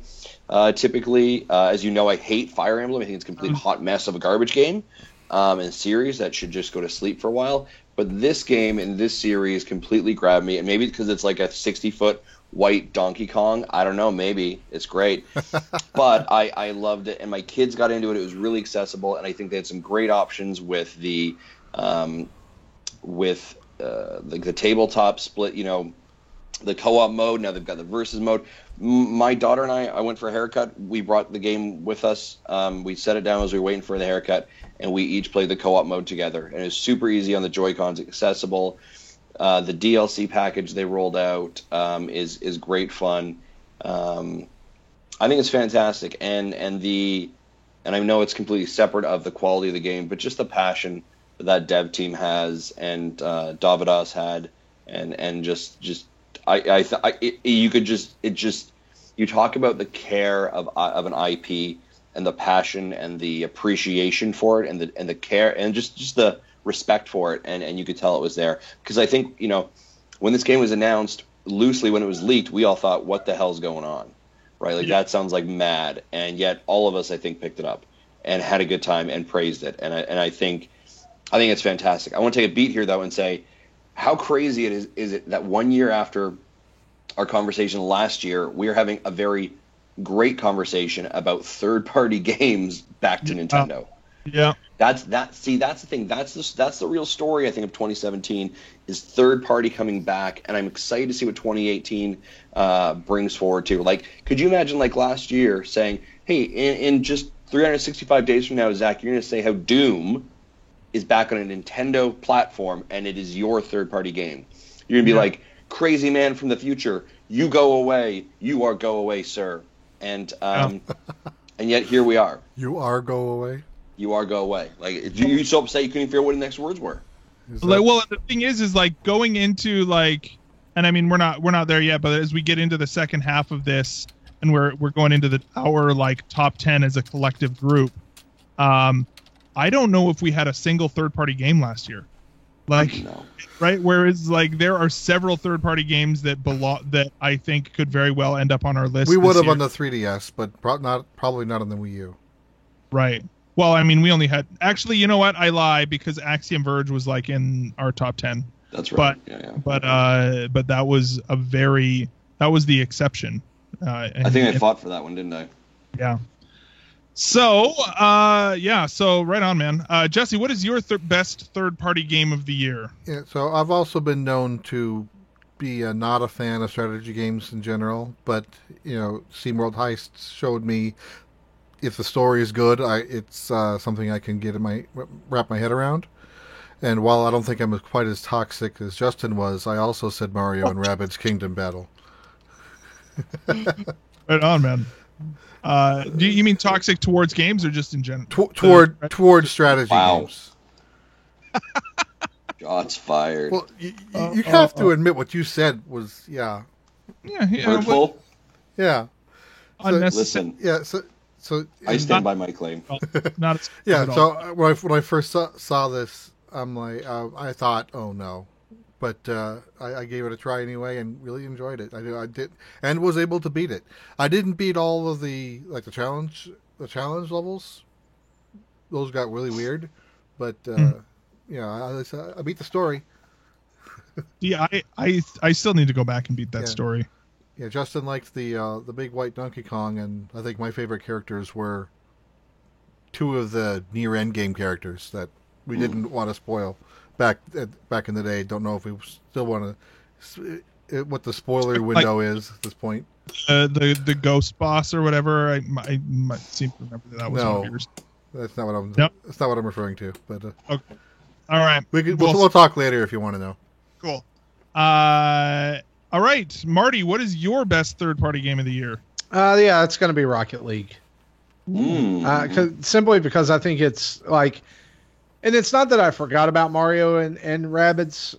I think that was probably if I had a runner-up of the runner-up, then that's going to be there because it was a huge game. But I think that having Rocket League on the Switch just does more for the system and more for Nintendo as far as recognition. And the fact that they were able to take Rocket League and make it perform so well, and like Zach said, the update that came out today as well. I mean, very, very little negative said about Rocket League on the Switch when it came out, and it's so much fun. And I think that and Splatoon 2 this year are like the quintessential examples of being able to take the Switch anywhere you want, play and do anything you want with it. As long as you're able to hook up to a Wi-Fi connection, you can get a quick match in, or you can upgrade, or you can customize your stuff, and play it later.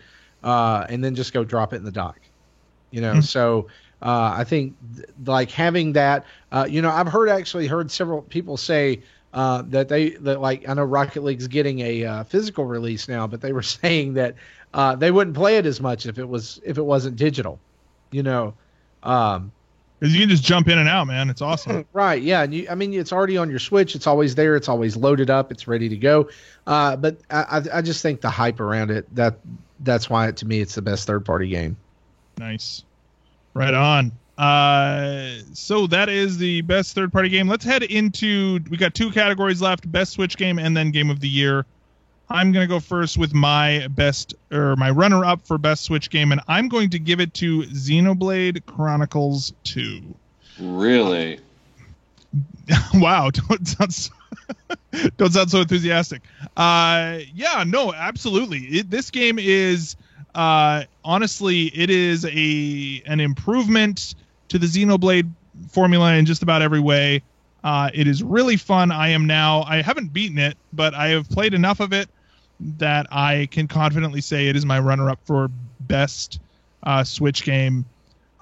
Because it is, there's so much game here. The game systems are very deep and complex, but at the same time they also do such a good job at explaining them to you in a way and slowly kind of complicating things over time where they give you a chance to learn it and then they test you on it and then they introduce a new piece and you learn that, and then they test you on it. And it gets challenging along the way, and they do challenge you, but they always are, you know, the story is also really interesting. The characters I'm really enjoying so far. It's definitely, it rides that line where is it rated teen? It's got to be rated teen. There's no way it's not. I can find out. Mm-hmm. It was, for the character, yeah. So teen, yeah, but there's like, it's definitely sort of within that range. But I am really, really enjoying it.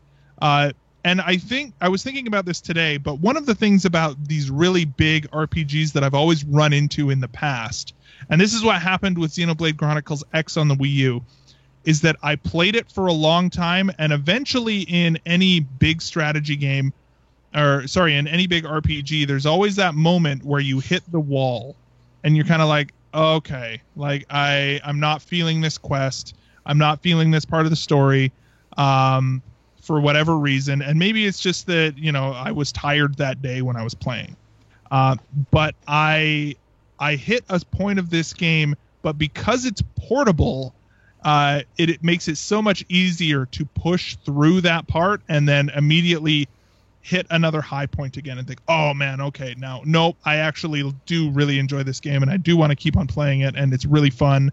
And so having this game like this big of an RPG on a portable console, you can't overstate that. It is amazing to have that, and it's super fun, and I intend on beating this game, and so it's really, really fun, and I can't say enough good things about it. So that is my runner-up Switch game of the year. Justin, what is your runner-up? My runner-up is an 11 out of 10. An evolution or revolution of the series. Ladies and gentlemen, grab your moon pieces, search for your princess, and defeat that Bowser, all while wearing a stylish cap with a deep love and river of nostalgia that hits you every single day. You shake your fist in enjoyment and get on the couch and have aha moments. Ladies and gentlemen, I'm talking about Super Mario Odyssey. That is my 2017 runner-up. Right so on. If the runner-up was 11 out of 10, what's your winner scored? 12. 11 out of 10 also, Jesse. Don't get smart with me. All right. Jesse, what is your runner-up game of the year? I also said Odyssey. All right, for Switch game. Mario Odyssey? I said Mario Odyssey. All right. Marty, what is your runner-up is going to be Breath of the Wild. Oh, you're going to be the Descent. I like it. I am going to be the Descent, and again, this is just for me. Like when I think about game of the year, Mario has always ranked higher than Zelda for me as a franchise, and so Breath of the Wild was amazing. It's great. I'm back in it. I'm playing it, and I'm paying more attention to it this time. Like, I want to say that I didn't pay enough attention to it like before when I was playing it, but like I had fun with it.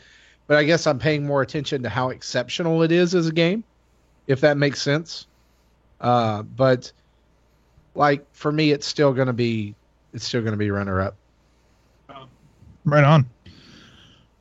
Very cool. And then coming back to me, the winner is going to be Zelda Breath of the Wild. For obvious reasons, I think. I know we talked about, I feel like we need to almost save, I'm going to save my comments at least for Breath of the Wild for our Game of the Year discussion for, particular reasons. But, when we give that out. But as far as the Switch goes, being the best Switch game of the year, Breath of the Wild set the tone for the console, set the tone for that launch, set the tone for the entire year. And it's an incredible game. I have now logged a total of let's take a look at my thing here. Maybe this 160 hours in Breath of the Wild. So crazy good game, and definitely best Switch game for me. Justin, what about you? My winner is Breath of the Wild. without a doubt. Yeah. Right We'll on. talk about it in the game of the year, but Yep. Jesse. Played for 160 hours or more. Breath of the Wild. Picross. What? Oh, okay. Sorry, I just assumed. No, I don't think my. I'm looking at what I did for Picross. 40 hours. Holy cow, dude! That's a lot of Picross. Well, you think that's bad? The Pixel Lines DX. 75. Oh, jeez, that's a lot of toilet time. And I still haven't even gotten to the 128s by 128s, and I probably never will. Nice.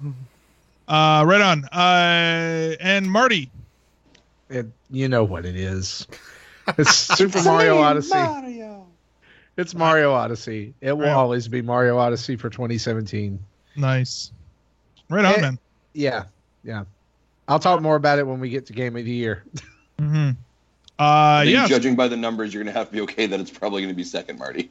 Yeah, and that's fine.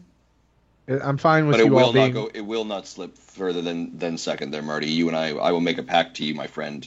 I feel okay with that. We're not going to get too far ahead of ourselves, but yes, I agree with that. All right, so let's go straight into our individual games of the year.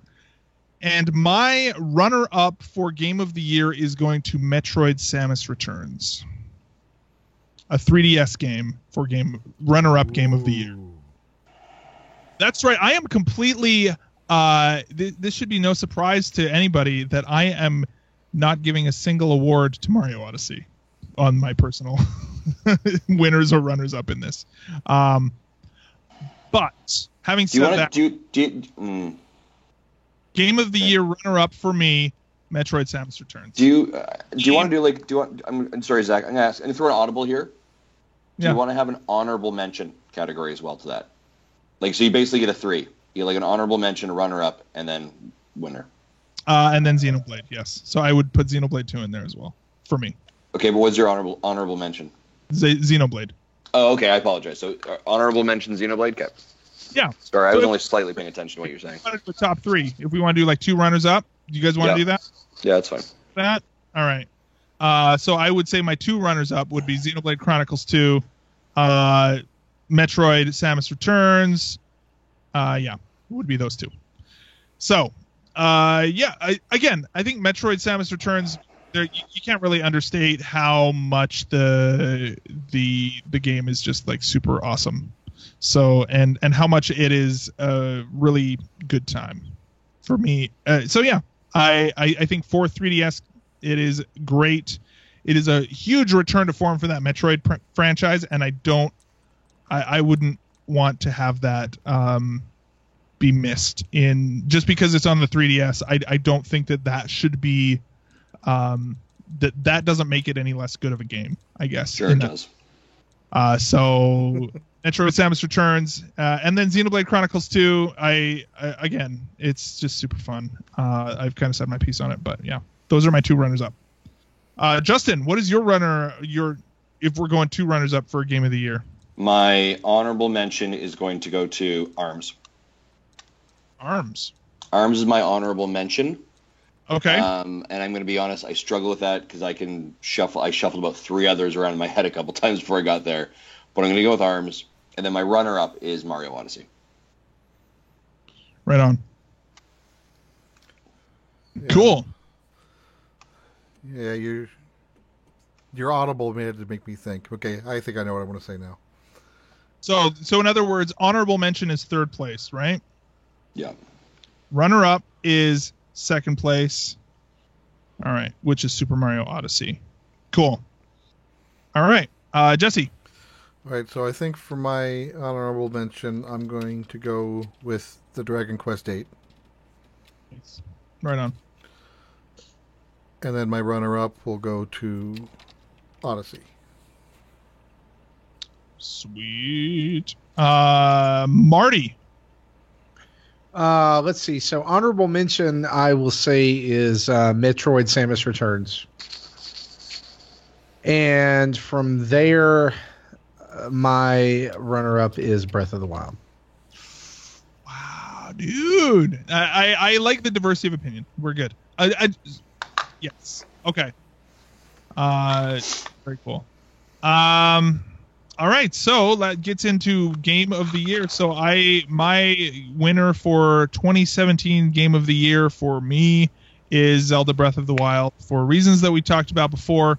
Like I said, this game, I was not really that excited about this game when it was announced. Like I remember kind of sitting back as in the early days of the show, when I think we had already seen this game. And I remember just kind of sitting back and thinking, oh, you guys, like I'm excited that you're excited, kind of thing. I was not really super into the Zelda franchise compared to Justin and Jesse in the early days. But when this game came out, it sucked me in so bad that it's just crazy good. Like, I have put 160 hours in it, and now that I just finished the DLC, I actually had a moment when I was done doing the DLC where I felt sad that it was over. And I was like, oh man, I want more of this. Like, it was so fun for 160 hours and there's no more. I did all of it other than this freaking Koroks. And I'm not doing Koroks because that's Crazy Town. That's crazy making. But, I immediately wanted to go back in and re-experience it again, and that to me it's just so good. So, Zelda Breath of the Wild for me is the Game of the Year. Justin. Yeah, I mean, as you're saying that, I'm literally watching me complete the 4th shrine in the DLC package to open up the other shrines and in this beautiful landscape. And yeah, Breath of the Wild, without doubt, is my Game of the Year, and it is a game. And we talked a little bit about it before, and a couple of moments about kind of like rushing through games and savoring them. And this was a game that so many people were kind of going through it really quickly, and they were playing it and finishing it in a couple of weeks. And there's, but I really didn't want to do that. And it's a game that I love being able to come back to. And recognize that I've still got, probably 40 more shrines to find. I've got more DLC packages. I've got more areas to explore. It's a game that I didn't want to rush through, and to say that I've done it. But I also understood that there was, the conversations that we were having about how did you complete that shrine? That's completely different than how I've done that. Have you explored here? Have you tried this? Have you kind of crafted these things? It got into like the cultural zeitgeist of conversations. And it was a game that just the moment you sat down, you were immersed in this amazing world. The characters were well written. The story was great. Like, it just hit all the beats. It was a masterpiece. And in the early days of Nintendo Dads, we were upset that it got delayed. And I mean, if it was delayed because of this amazing content, then I'm happy of it. That how it came out. It is. I really, and as much as I gave Mario Odyssey an 11 out of 10, and that. I really truly believe that Breath of the Wild has done what Nintendo does so well and changed a series again, and changed a genre and how we approach a game. And I don't want the game to end. I've said before I want more DLC. I mentioned the last time I want more DLC, I want more content. And I'm really interested to see what they can do next with this. I think there's so much, but I think the bar is so high now. Yeah, the moment where at the Game Awards where Aonuma goes up to the front, I was like choked up because you could tell that he was really proud of it, and then he at the very end he's like, I'm gonna take this energy and I'm gonna go back and make more of this, and I was like, yes, like please, like absolutely give me more of that. Now, like it was, I can be a huge Zelda fan. Sorry, this game made me a Zelda fan more than and I've always kind of been like I've enjoyed the series, I've enjoyed the games, but this was just so much of everything I wanted it to be, and like I said, I mean we're 9 months in and still pitting away at it. So yeah, Breath of the Wild. Right on. Jesse. What is your Game of the Year, as if we don't know? Yeah, mine's also Breath of the Wild. As you said, I've been a Zelda fan since the beginning. Yeah, I think, and it actually, I really had to think about whether I wanted Zelda or Mario to be 1 and 2, and I think the biggest thing that it drilled down to was what I said earlier about that difficulty curve. I like my games to slowly ramp up in difficulty to give me, force me to get better, so I have an interesting final battle that's still difficult but fair, versus just being a really flat difficulty curve where I could have played the first half an hour and then give me the final boss and I could still beat it. That shouldn't happen. And then really spike it up at the end game. And I understand why Nintendo does that with Mario games, because they want that Mario to be their big, accessible, anyone can play it game. But that's the one thing I don't like about Mario games. So that's why I gave it the number 1 to Zelda. Nice. Right on, man. Very cool. And Marty, I want to make sure that we in all of this praise for Zelda, that we don't overlook Mario, because it is something that is very high. It is a close to, for as much as I personally, I guess my opinion of it, I don't want to color everything, and I want to make sure that it is a very close to for a lot of people. So I think now is the time to give this game its due. So go for it, man. Yeah, and I think what I don't want people to hear as I'm saying this is that I don't think that Zelda is deserving of Game of the Year, or that it's a bad game, because again, it's a close to for me as well, even though Mario takes it. And there's a lot of reasons for that. I think Jesse hits on one of those, and where he doesn't like, I do like, and I think that is Mario is and always will be Nintendo's easiest accessibility to video gaming.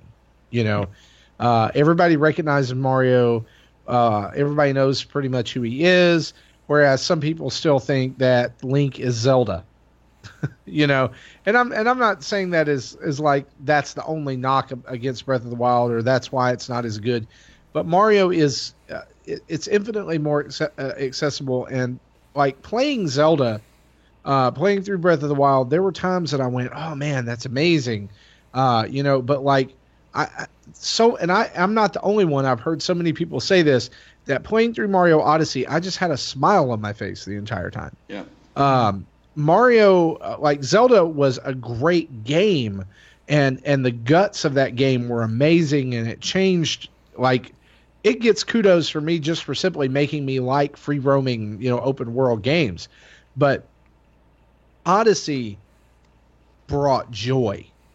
And I think for me, that's why this is Game of the Year, because I kept playing it, not just because it was a good game, but because I wanted to see what they did next. And there were so many moments and so many callbacks to a series that I have loved for forever, for as long as I've been playing video games. I mean, we got a mailbag question. I don't know if we're going to answer that this week or wait, but I don't mind giving my answer. It was, what was your first video game? And for me, it was Super Mario Brothers. Super Mario Brothers was the first video game I ever played that made me want a video game system. I'd played arcade games, or I'd played something, but to be able to have that at home, that's the feeling that I got playing Mario Odyssey again. Man, they have really just taken this, and just as much as Zelda broke out of the box or came out of the shell of the genre that it had created for itself, Mario Odyssey did the same for Mario. Yeah, I mean, it's 3D Mario, but it's everything good about every Mario game ever distilled into one package. And so for me, the presentation, the music, the locations, the endless, I mean, I've got 575 stars with Long Journey's End done. I still have, up to 999. And I know you buy 100 of those, but there's all kinds of other stuff there. This made me care about collectathon games. I know that's silly, but I tried Donkey Kong 64 and I tried other games. It didn't really click with me until Odyssey of this, here's your space and you've got to find all of these in here. And it just did it with so much charm without losing its identity, and Zelda did the same. I mean, let's be honest. Nintendo put out 2 games this year that took core IP and changed the formulas without losing their identity. Mm-hmm. Which, if I almost wish I could give it to both. Like I could have a tie for it, but Mario edges it out because of my love for Mario and my love for that. Because like the feat that Nintendo has done is I would say is like truly unique, of taking that, like their 2 biggest IP really, and taking such risk with them. Yeah. And like that, it's unprecedented in recent, at least in modern recent gaming for something like that to happen. So, but in the end, Mario edges it out because it just, I haven't spent as much time with it, but I guess the time I did spend with it, it was magical to me. It was magic. Mm-hmm. Do you believe in magic? I do when I play that game. Well, with that, gentlemen, I think that is our those are our individual awards. I guess we got to go back to most anticipated, right? See, Justin, you were right. I shouldn't have mixed it up too much. So most anticipated games of the year. Let's just real quick do both of these. We'll just go one rotation and mention both of them at the same time. I'm going to say Mother 3, which is important. It's never happening. I'm so sorry. So, okay, are you saying like you like games we actually know released, or what you were actually hoping? Because you can say Mother 3, that's grand. No, I'm not actually saying Mother 3 because I don't know. I don't think that's actually going to happen. I'm going to say my 2 runner-up will be. I don't even know what. Yeah, no, runner-up will be Project Octopath Traveler. That game looks super fun. And my winner, Justin, you're gonna love this, Fire Emblem, for the Switch. Hot trash. So, those are my 2. Justin, what are your 2 most anticipated games? Of 2018, right? Yes. No. That 20. No, just yes. That we know. So I am going to say. Dadara, which is an indie game, and I think Yoshi. Yoshi? Yeah. He says with a question mark. Yeah, like I'm kind of maybe. Like there's nothing really that I'm super hyped about for 2018. There's a lot of indie games, but like. There's also a lot of unknowns right now. Yeah, that is the thing. So that's why I'm kind of like if you were to say like, what Nintendo game are you excited about right now? That I do know. That's what I do know. Other things I don't necessarily know, but Mm-hmm. Yeah. What about Sushi Striker: The Way of Sushido for the 3DS? I forgot that was coming out. Yeah. What about it? I don't know. It's just the game that's coming out. Yeah. Anyway, also another game, by the way, that's coming out for the Switch, Pocket Rumble. Remember that game? It's supposed to be out in the first month of the Switch's life. That's still coming in 2018 now. You know what's coming out in January that I'm excited about is Shoe. Yeah, that's right. Yeah, I wear them on my feet. Oh, jeez, no. Yeah, but bump. Don't encourage that shit. Hey, this is a family show. You can't say words like that. Get your damn chicken wings. That's just gonna be a thing now. Is chicken wings. Even though you're gonna be back in Ireland and chicken wings are not a morning thing. Yeah, you know what? In Ireland they probably are. I don't know. They seem to. That seems to be a thing. All right. So Dandara, is that what that's called? Dandara. Yep. Sure. Yep. And Yoshi. Yep. Jesse, what about you, man? What are you looking forward to in 2018? Remember when I said that I had a 3DS game? Apparently, I have 2 3DS games. What? Are both of your most anticipated 2018 games 3DS games? Yeah, actually, I think I looked over what we know about the Switch, and I am not really excited I'm about really most looking forward of it. to the January Direct. By the way, like I feel like that is really badly needed. That is true, and I think we're going to learn a lot, and we're going to just say, okay, throw this most anticipated list away. We have new ones. But for right now, my runner-up would be Radiant Historia Perfect Chronology. Okay. You look confused. Which one of us? Zach is the one I was able to see. I don't pay attention to like obscure third-party RPGs on the 3DS anymore. So yeah, but that's why having you. Have you met me? This it's Atlas, so the same people that do the Persona games. Oh, sure. And the other one is Detective Pikachu. Oh, is that confirmed? No. I'll allow it though. But we know it exists in Japan. So, unlike Zach's not existing guest, that doesn't exist in Japan yet. Yeah, it's also been rated in Europe. Has it? Yes. Yeah. That gives all the more credibility that it might happen in North America.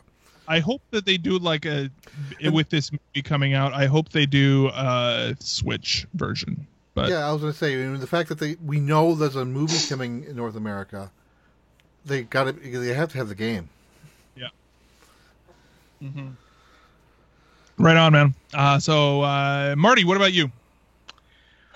Okay, so I'm just going to do a runner-up and a most anticipated because I didn't know we were going to do honorable mention, but my runner-up is like the Yoshi Switch game. I'm super excited about that. Like taking that yarn aesthetic one farther and doing like the paper craft / crafting, look and bringing in more elements. It just looks amazing. And like they did such a good job with Yoshi's Woolly World. I'm really hoping it's that same team that's developing that. And then most anticipated, there's no contest. It's Mega Man 11. Oh, why? This is when you were supposed to show the magazine. Nice. He's showing a Game Informer, the new one that just came out that has Mega Man 11 on the cover. And I will say, you know what? No, I have an honorable mention. It is it's both Mega Man collections. Oh, show the backside of that magazine. Oh yeah, this is really cool. That has like all of the previous Mega Man, including the infamous Mega Man 1. And the awful like Mega Man 10 cover Mega Man. Like, why did they do that? Because it's a good callback. These are terrible. Right. So those are our all of our awards. Let's get into this, guys. I think that this is probably Marty and Justin both need to jump into this doc to be able to look at this list. We have 29 games on this list. I don't think it's going to be that hard to knock a few of these games off. I am going to read through the list first, and then I think we can confirm that certain games need to be on the list, certain games definitely do not need to be on the list, and then we'll kind of go from there. So I'm going to read these first in the order that they were mentioned in our awards. So first, so we have ARMS, Splatoon 2, Blaster Master 0, Shovel Knight Treasure Trove, Legend of Zelda Breath of the Wild, Snipper Clips Plus, Rocket League, Rive Ultimate Edition, Golf Story, Sonic Mania, SteamWorld Dig 2, Astro Duel Deluxe, Mario plus Rabbids Kingdom Battle, Lovers in a Dangerous Space-Time, Jackbox Party Pack 3, Mario Kart 8 Deluxe, 1-2 Switch, Portal Knights, Super Mario Odyssey, Pokemon Ultra Sun and Ultra Moon, Miitopia, Metroid Samus Returns, Dragon Quest VIII, Fire Emblem Warriors, Picross S, Minecraft, Doom, Skyrim, which I added in here. I know we didn't mention it, but I think it's important to at least start on this list, and Xenoblade Chronicles 2. So I think that we can very safely put Mario Odyssey, Zelda, and Metroid all on the safe list. Any complaints with that? That's fine. Yeah, I'm okay with that. Okay. So I think. So yeah. So those for sure are. I feel like those are our top 3 in the order that I have just put them on the top of the list. We'll argue that in a bit. Okay. So that is, I think that those 3 for now are good on the safe list. Is there anything else that belongs on the safe list before we move on, or do we just start chopping stuff first? Kingdom Battle. Kingdom Battle belongs on the list? Yep. I'll agree with that. SteamWorld Dig 2. I thought we were kicking games off the list first. Well, I think I'm not okay with SteamWorld Dig 2 being on that list quite yet, on the safe list. It can be in the middle list, I think. I think that, I honestly think that Sonic Mania needs to be on that list. I'm not okay with that. Okay, that's fine. It needs to be unanimous to keep it on that safe list. Okay, then I think it's in the middle list then for now. Yep, yeah, it's in the middle list. Middle list. It's not in the pit of shame yet. No, if it's not, I think Lovers in a Dangerous Space-Time can be knocked off the list. Correct. Yes. Okay. Same with I will graciously say that I think Jackbox Party Pack 3 can be knocked off the list. Okay. Here. Let me just do this. Blaster Master 0 can go off the list, I think. Yep. Rive Ultimate Edition can go off the list. Yep. 1-2 Switch off. Yes. Yep. Portal Knights off. Yeah. I'll admit that. Shovel Knight off. Whoa. Ooh. About that. Hey. Tough decisions need to be made. If you can't make them, I can. No, so here's the thing, though, is that I really do feel like that's still, like, it is, just because it is a known commodity at this point doesn't make it not good. I didn't say it wasn't good. I'm just saying if you have to dwindle down to 10, I don't think it makes the list. You think that there are, with 22 current things on here, you don't think that it is in the top half? I don't think it's in the top 10. No, I don't. I don't know if I agree. I can make you feel better and just leave it there, but I'm going to tell you it's not going to end up on the list. I don't think Golf Story belongs in the top 10. I can agree with that. I didn't play it, so whoever played it. I'm not saying it's not good. I've played it. I just don't think it's a top 10 game. Yeah, okay. Even though these are 2 games that I mentioned, I think I'm like the only one who have. But the Dragon Quest and the Picross can probably both go away. Okay. You're okay with Dragon Quest not being on there? Is that what you said? I feel like I'm more okay with Picross not making it because it was as Picross games go, it was pretty run of the mill. It was pretty it was the first entry on the Switch, and I think it, you know what I mean? Yeah. Like it was. There'll be 20 more before the end of the 2018. I feel like that one in particular. I don't know how you feel about Dragon Quest 8 though, Jesse. All right, we'll hold on to it for now. That's fine. Okay. I just figured no one else would care about it. So, but I'm okay with you taking Astro Duel Deluxe off the list. Okay. Yeah, I was. It's a good game, but it's not. I mean, I don't think it's top 10 for the year. Yeah. Take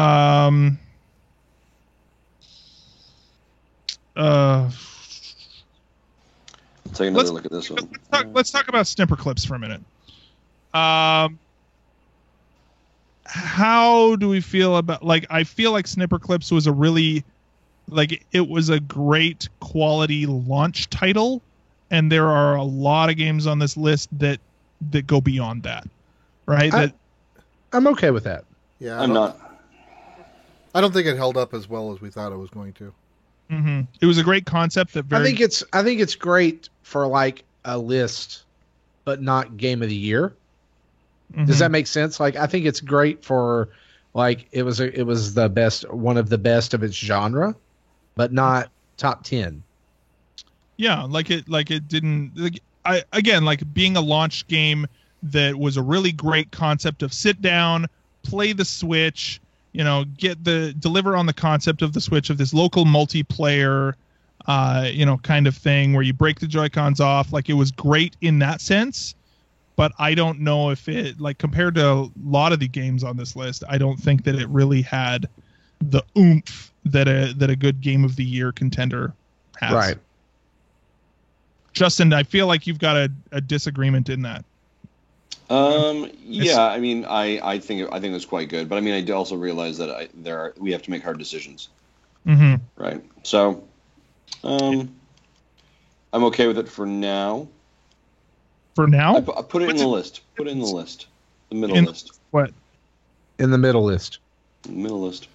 Okay, so we're leaving it on the middle list right now. Leaving the middle list. As we're narrowing this down and we're at 19 games, I'm confident with moving ARMS up. Yeah, I think that it may end up at the bottom of our top 10, but I think that it belongs on the top 10. Same with Splatoon, frankly. Splatoon Which 2 didn't even make our list. I think it made it was mentioned for DLC, but again, that's one of those ones that's like it was a great game, but also, there's a lot there. Okay, so that means we only could choose 4 more from this list. Correct. So tough decisions. Well, we can always kick stuff off the top list. Yeah, I don't know if there's any. Okay, I'm gonna say something here.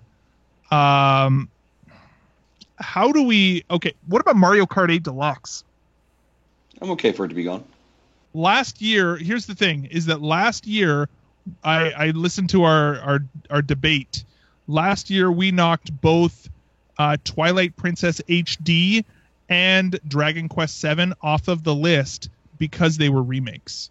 So, given that same consistency, that would remove Dragon Quest VIII, Pokemon Ultra Sun and Ultra Moon, which I'm going to count as a sort of, it's not a remake, but it kind of is a remake, and then Mario Kart 8 Deluxe.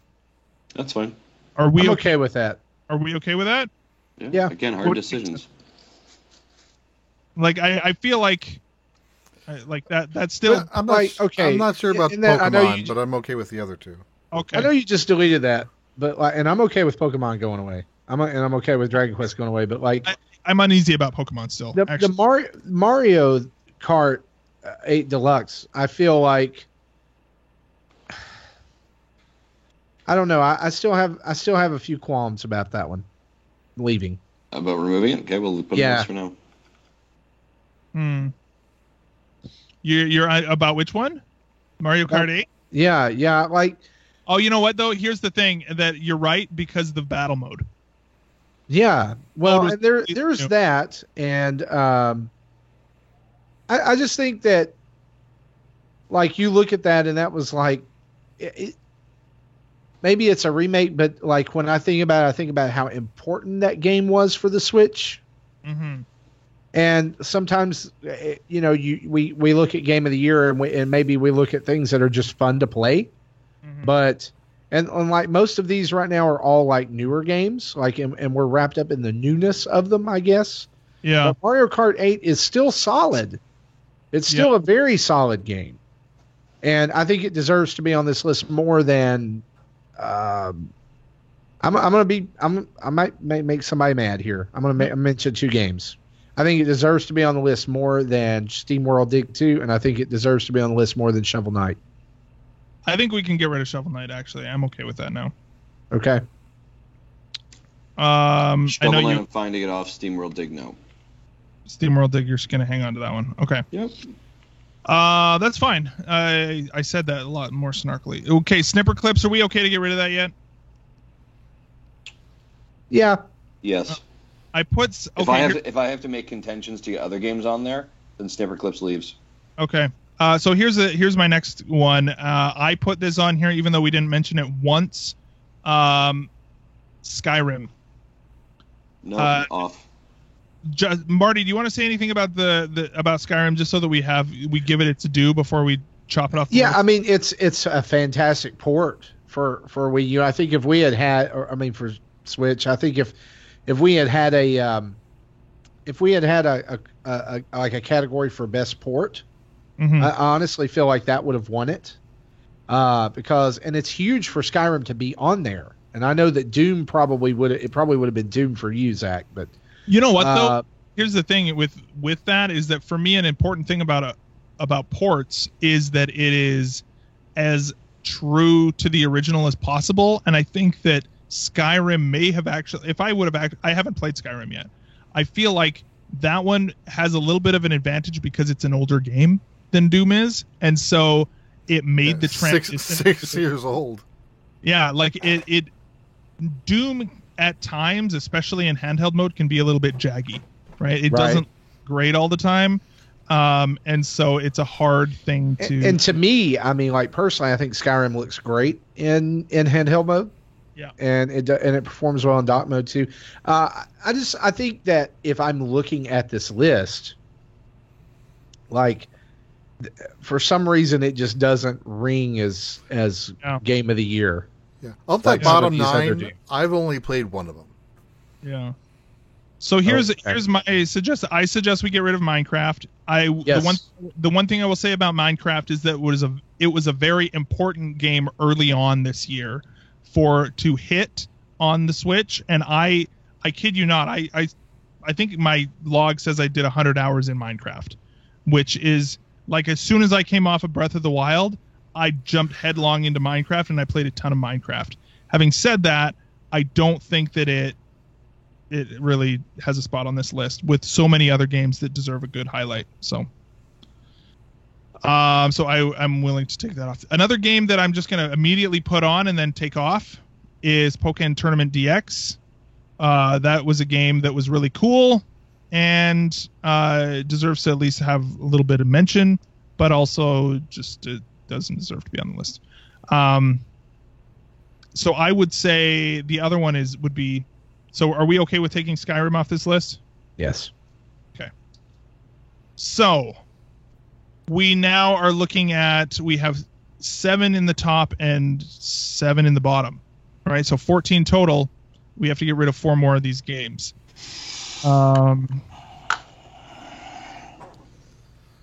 Any thoughts there? I think Rocket. What? Jeez. Of the bottom set, SteamWorld Dig 2 is the only game I've played, so I'd like to fight for that one to stick around. Yeah, I have nothing to is, say about the others. I think SteamWorld Dig 2 is critical from an indie platform. I think it was the absolute best indie game. I also want to say that I feel like Fire Emblem Warriors can go. Yep. Yeah. I agree. Because it didn't make a big splash. Like it didn't make a huge splash. It didn't. You're right. Justin agreed awfully fast. I really enjoyed it. I will say it's a fun game. It just didn't like it. 7 days before Odyssey, terrible decision still. Well, right. I don't think that should reflect on the quality of the game, though. But No. I agree that it did what it did well. I personally loved it, and it'll for sure be in my top 10 of the year. But I don't think that it really represents Nintendo Dads as a whole for game of the year. I agree. So that leaves. We can take 2 of these 5 unless we go back and start robbing the top half. So we can do Rocket League, Sonic Mania, Pokemon Ultra Sun and Ultra Moon, Doom, and Xenoblade Chronicles 2. I don't think Doom, and this is just my opinion, is as big or as good or as important as the other ones you have above. Yeah, here's the thing is that I really... I'll just say this to you. You get to choose one of the 2. You either get Doom or you get Xenoblades. Which one do you want? No, well, I mean... Hard decisions. If you had to... I would say I would get rid of Pokemon first on this list. Like that's, I already assumed that would be gone. Yeah, like that one. As much as I enjoy it, as much as I think that it is not like I feel like Game of the Year is also an important game, and this was not an important game. Pokemon Ultra Moon was it was a cash in. So here's the for those of you that are tuning in live or tuning in, here's the crux of the issue we are now at. We have 4 games and we have 2 spots. For those watching, I am just showing the screen so they can see it. We have. What's the chat say, by the way? What's the chat saying? The only thing said was get rid of the ports first, and that was said a while ago, and I think we've already done that. Okay. Well, then that would be Doom. Yeah. For those of you that are listening, we have 2 spots and we have 4 games, and those 4 games are Rocket League, Sonic Mania, Doom, and Xenoblade Chronicles 2. Actually, you know what? I'm just going to throw this out there, but both of these games, Rocket League and Doom, both were ported by Panic Button. Both were great ports of games, and also both of them technically have had some jagginess and some that whole dynamic resolution kind of thing going on, where sometimes the resolution drops to like 360 or 480p, right? And like not great in that sense. And it like, I know graphics don't necessarily matter, but for me on both of those games, there have been times where I've been like, oh, you know what? Where yes, Xenoblade Chronicles 2 has that as well to a certain extent. There are some technical issues with that game, especially in handheld mode. But it does so much to overcome and sort of go beyond the graphical issues in that game, the technical stuff. Whereas Doom and Rocket League,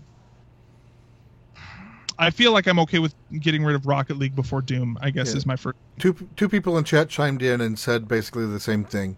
They say Doom and Rocket League's got to go. Keep Sonic and Xenoblade. How do you see? I don't agree with that at all. I think Rocket League's a much more important game than Doom, and maybe even more so than Sonic Mania. Even though I love Sonic. Don't get me wrong, but I think Rocket League on the Switch is a huge deal. But like I'm fine with kicking Doom out.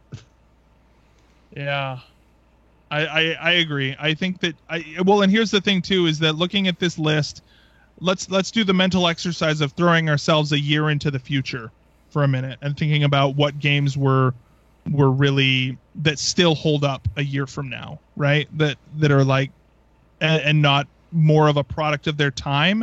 I feel like Doom and Rocket League, both looking back a year from now, or like a year into the future, we'll look back on those and say, oh yeah, that was cool that those came to the Switch, but I mean, they are what they are, right? Like, especially with Doom, I feel that way. I feel like ports to the Switch are going to keep getting better, and Doom is going to just simply be seen as one of the first, and ended up not being all that great, right? So I'm okay taking Doom off this list for sure.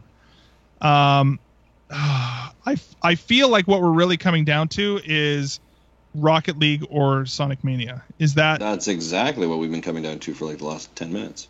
Okay. So I think we can go ahead and move Xenoblade up. He just did. I've moved it up. Rocket League or Sonic Mania. I feel like what puts Sonic Mania above the rest is that it is the polish and honestly it's the polish. I feel like Rocket League is Sonic is not a port. It came out day and date with the other systems, and it is just as good as on any other system. Whereas on Rocket League, yes, you can play it, and yes, you can play it on the go, but it's not as good of an experience as it's going to be elsewhere.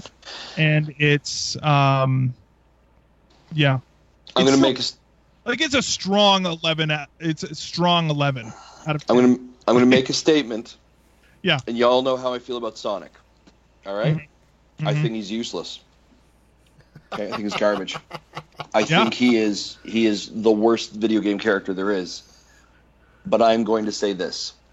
As a person who has listened to all of you in August praise hard on Sonic Mania and how much you guys enjoyed it and the nostalgia and I almost pulled the trigger on Sonic Mania. So close. I think but then I sobered up. But what I'm saying here is that so many people enjoyed it, and it got everyone talking about it and craving for a new Sonic game, and people loved what it was, and they wanted Sonic Forces to be it, and it wasn't. I think, and don't get me wrong, I loved Rocket League. I have fun with it. I think it's great in the handheld. It's just so much fun. I love the Nintendo touch to it. I believe that Sonic Mania of the two should probably be in the top 10. That's my stance on it. I'm going to step away now. I agree. I will agree. But Marty, you got something, Marty. I do, and I disagree with you, and here's why. Because I was thinking about Zach's statement from a minute ago about between Doom and Rocket League, which one of these games is going to hold up in a year. In a year, a lot of people are going to have forgotten about Sonic Mania. But in a year, a lot of people are probably still going to be playing Rocket League. I mean, it's one of the top 5 online games, period, right now. And again, I think, I keep coming back to the fact that when that was announced at E3, people went nuts, and were like, how, and you guys experienced this, both in our line chat and Discord, like the lead up to the release date, like, when is Rocket League getting announced? When's Rocket League getting announced? And it may have cooled off in our circle, but I think that you've got a combination of an extremely popular multiplayer game and it's crossplay with PC and Xbox. And, they've been able to take a game that, PlayStation 4 looked good, but they have, and I admit, I'm going to sit here and admit, I've not played it since the update came out, but I've heard that it did a lot for the game today. I just think that, if I look at it personally, and maybe this is just me, probably in a year I might not be playing Sonic Mania. I'm probably not, in fact, but I will most likely be playing Rocket League. I'm gonna add a late addition that would be a crime not to. Stardew Valley, that we have not talked about, that needs to be at least considered. I know that we have had 11 and now we have 12 and we have 3 here. But you're supposed to make it easier, not harder. I know, but it would be a crime not to have that at least discussed. I'm okay with not having. I'm okay with immediately taking it off the list. But what I will say is that for similar reasons, right, where this is another one of these great indie third-party sort of games, it's the only reason I added it was because I looked at the bestsellers list on the eShop. Okay. And that game, since it came out, it is still 3rd on the eShop since it came out. Okay, so I mean, valid point. I've got a counter statement here. Marty, I hear what you're saying about Rocket League, and I also agree with you on that. I also agree with what I said about Sonic Mania because I said it, and I'm smart. So what I'm thinking is I'd like to make this proposal. I propose that we remove Mario Kart 8 and replace it with Rocket League, and we move Sonic Mania up in the top 10, and Zach shuts his mouth about Stardew Valley, and it can be placed 11, although we appreciate how great it was. Actually, you know what? If we could keep both Rocket League and Sonic Mania and get rid of Mario Kart 8 Deluxe, which is what I just said. Yeah, no, I'm just restating what you said. Okay. I'm okay with that. For those that were not paying attention at home. Yeah. People in Marty, the chat are starting about that? People in the chat are starting to say just call it a top 11. But let's get rid of Mario. No. Stop arguing. 11, Dad, 11, stop arguing. 11 out of 10.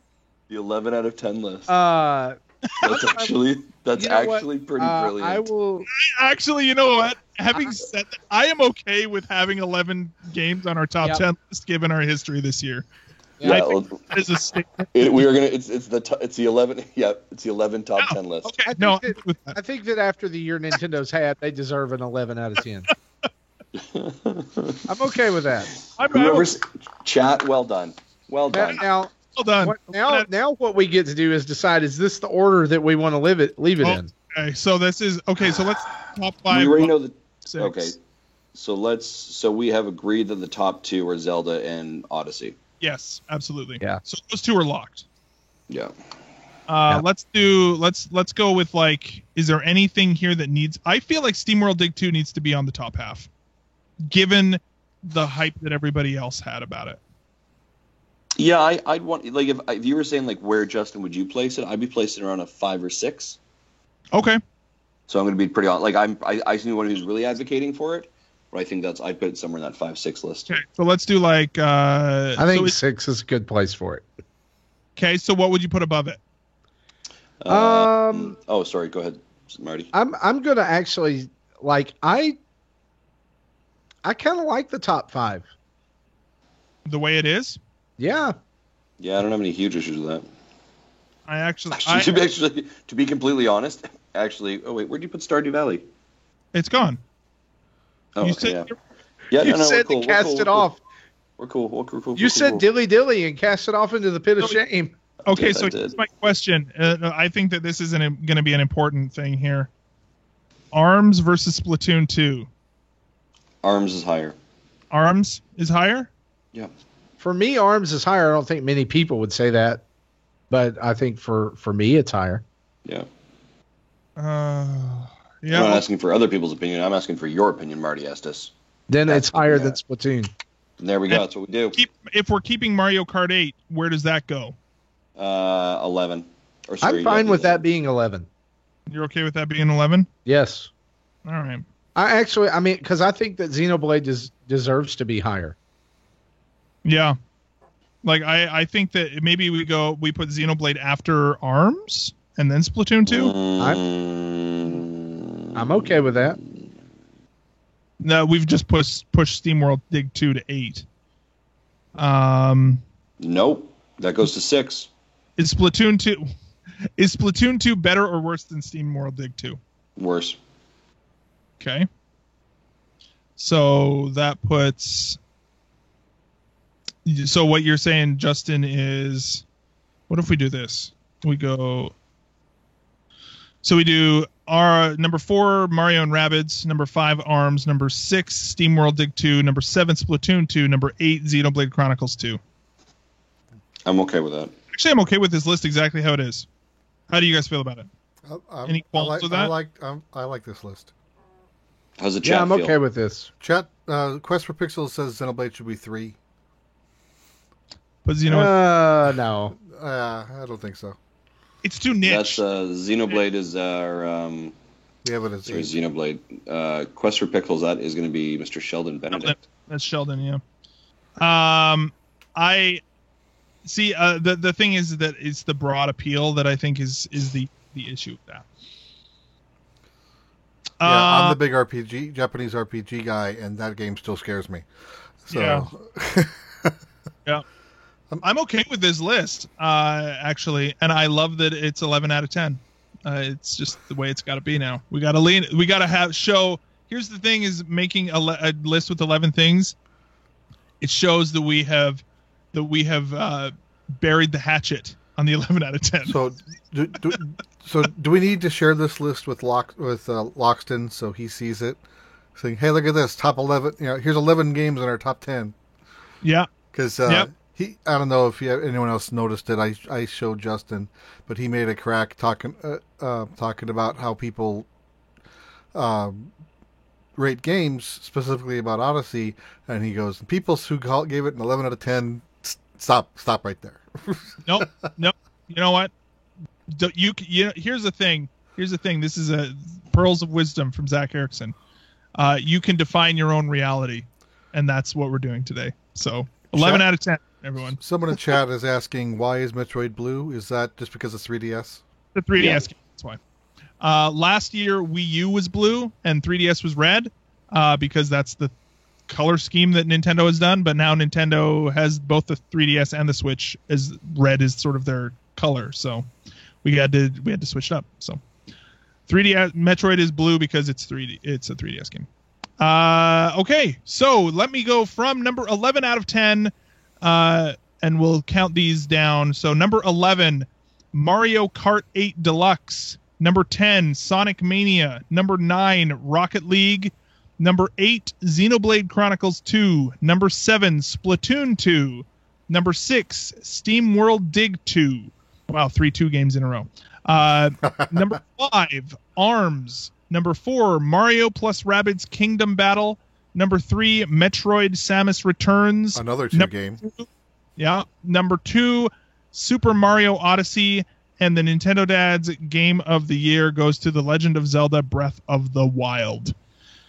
Wow, gentlemen, that's a good list. I'm happy with that. So, thank you everybody who listened to this. Any final thoughts, guys? I think it's going to be a great year next year. It's going to be interesting to see if Nintendo can live up to you know what. I think Quest of Pixels is making a crack on our 11 games on the top 10 list by saying, good list, three thumbs up. I like it.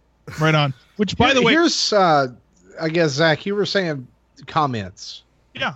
Did you really think that we would have a top 11 list with 10 Switch games this time last year? No, I really didn't. I think I think that the telling thing here is the quality that Nintendo has put into the Switch within the first 9 months is very telling of what we can expect to receive throughout the lifetime of this console. And you know, there's lots of little nitpicky things that we could crack on Nintendo for, like Virtual Console and Netflix and all kinds of other stuff. But look at that list. It's a sweet list. Yeah, Doing a little devil's advocate here, we could say that Nintendo blew their load on the first year, and we'll see what happens with the next. Well, the thing is, too, is there's 4 third-party games on this list. That's true. And I will also say that another thing that I notice about this compared to last year is that we don't have any mobile games on this list. We actually eliminated our best mobile game category this year because neither of Nintendo's mobile games, I know some people really love them. I was not super impressed by either of them. I know a lot of people love Fire Emblem or Animal Crossing. I find those mobile games to be underwhelming and watered down, frankly. And so I think that that's something that in the next year, Nintendo kind of needs to step up their game on those mobile games if they're going to do any real lasting. I guess maybe those are games for other people and not for me. And hopefully have more than 2 releases a year to give us some options to actually keep the category. Yeah, exactly. So, right on. But to answer your question, Marty, no, it's been a crazy year. And when I went back and listened to our episode from last year, we had no idea what was coming. We knew that Breath of the Wild was a game we were going to play. Other than that, I don't think we even expected any of these other games, which is crazy to even think about. So, right on, man. We didn't know about Odyssey yet. We didn't know about Odyssey. We didn't know about Metroid Samus Returns. We certainly didn't know about Mario and Rabbids, ARMS, Splatoon 2, Xenoblade Chronicles 2. Most of these games were announced with the January presentation. I guess that's the word you can use. Mm-hmm. All right. Yeah, 4 out of this 11 list was shown in the original Switch preview. Yeah. If you think about it, there was hints of Mario Odyssey, didn't we? Yeah, we did. Because if you go back and look, there's parts of the Toast Arena level in that video. Yeah. So that means there's 7 games here. Even the Karen video from October had that. Yeah. I guess we didn't know about it. Absolutely no clue. Well, we knew something was coming. We just didn't know what it was called yet. I guess that's where we were last year. Yeah. All right, gentlemen. Well, Justin is he said he was going to stay up till midnight, and it's almost 1:30 his time. So we're gonna. Yeah. Well, I'm afraid that if I didn't say something, that SteamWorld Dig would have been buried. Hey, you know what? I'm glad that you came in and did your duty, Justin. I like to do duty. Yeah. Duty. He gets to sleep all day tomorrow after work when he's flying home. Yep. I got a long flight day. Justin, you can sleep when you're dead. That's very grim. All right, everybody. Well, I'm going to start the music here. Man, it's been a good year. Thank you, everybody, for listening. We're taking next week off, are we not? Are we taking that next week? Possibly. We got something in the works on maybe a Tuesday. We need to talk about in post-show here, but yeah. All right, so just tune in at Nintendo Dads on Twitter, and we will...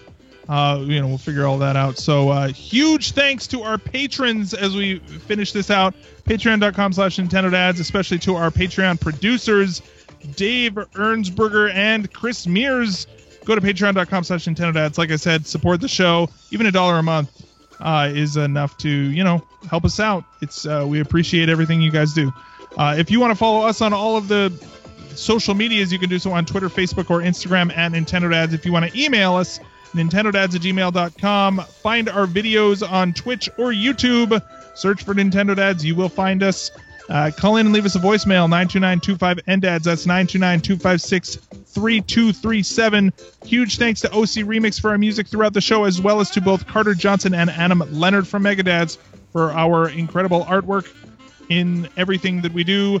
And, of course, if you want to change the world, go to iTunes, leave us a 5-star review. Written reviews are even better. And, of course, if you want to subscribe, go to iTunes, Stitcher, Google Play, and, of course, VGTribune.com. For me, for Justin, for Jesse, and for Marty, we'll see you next time. Bye-bye.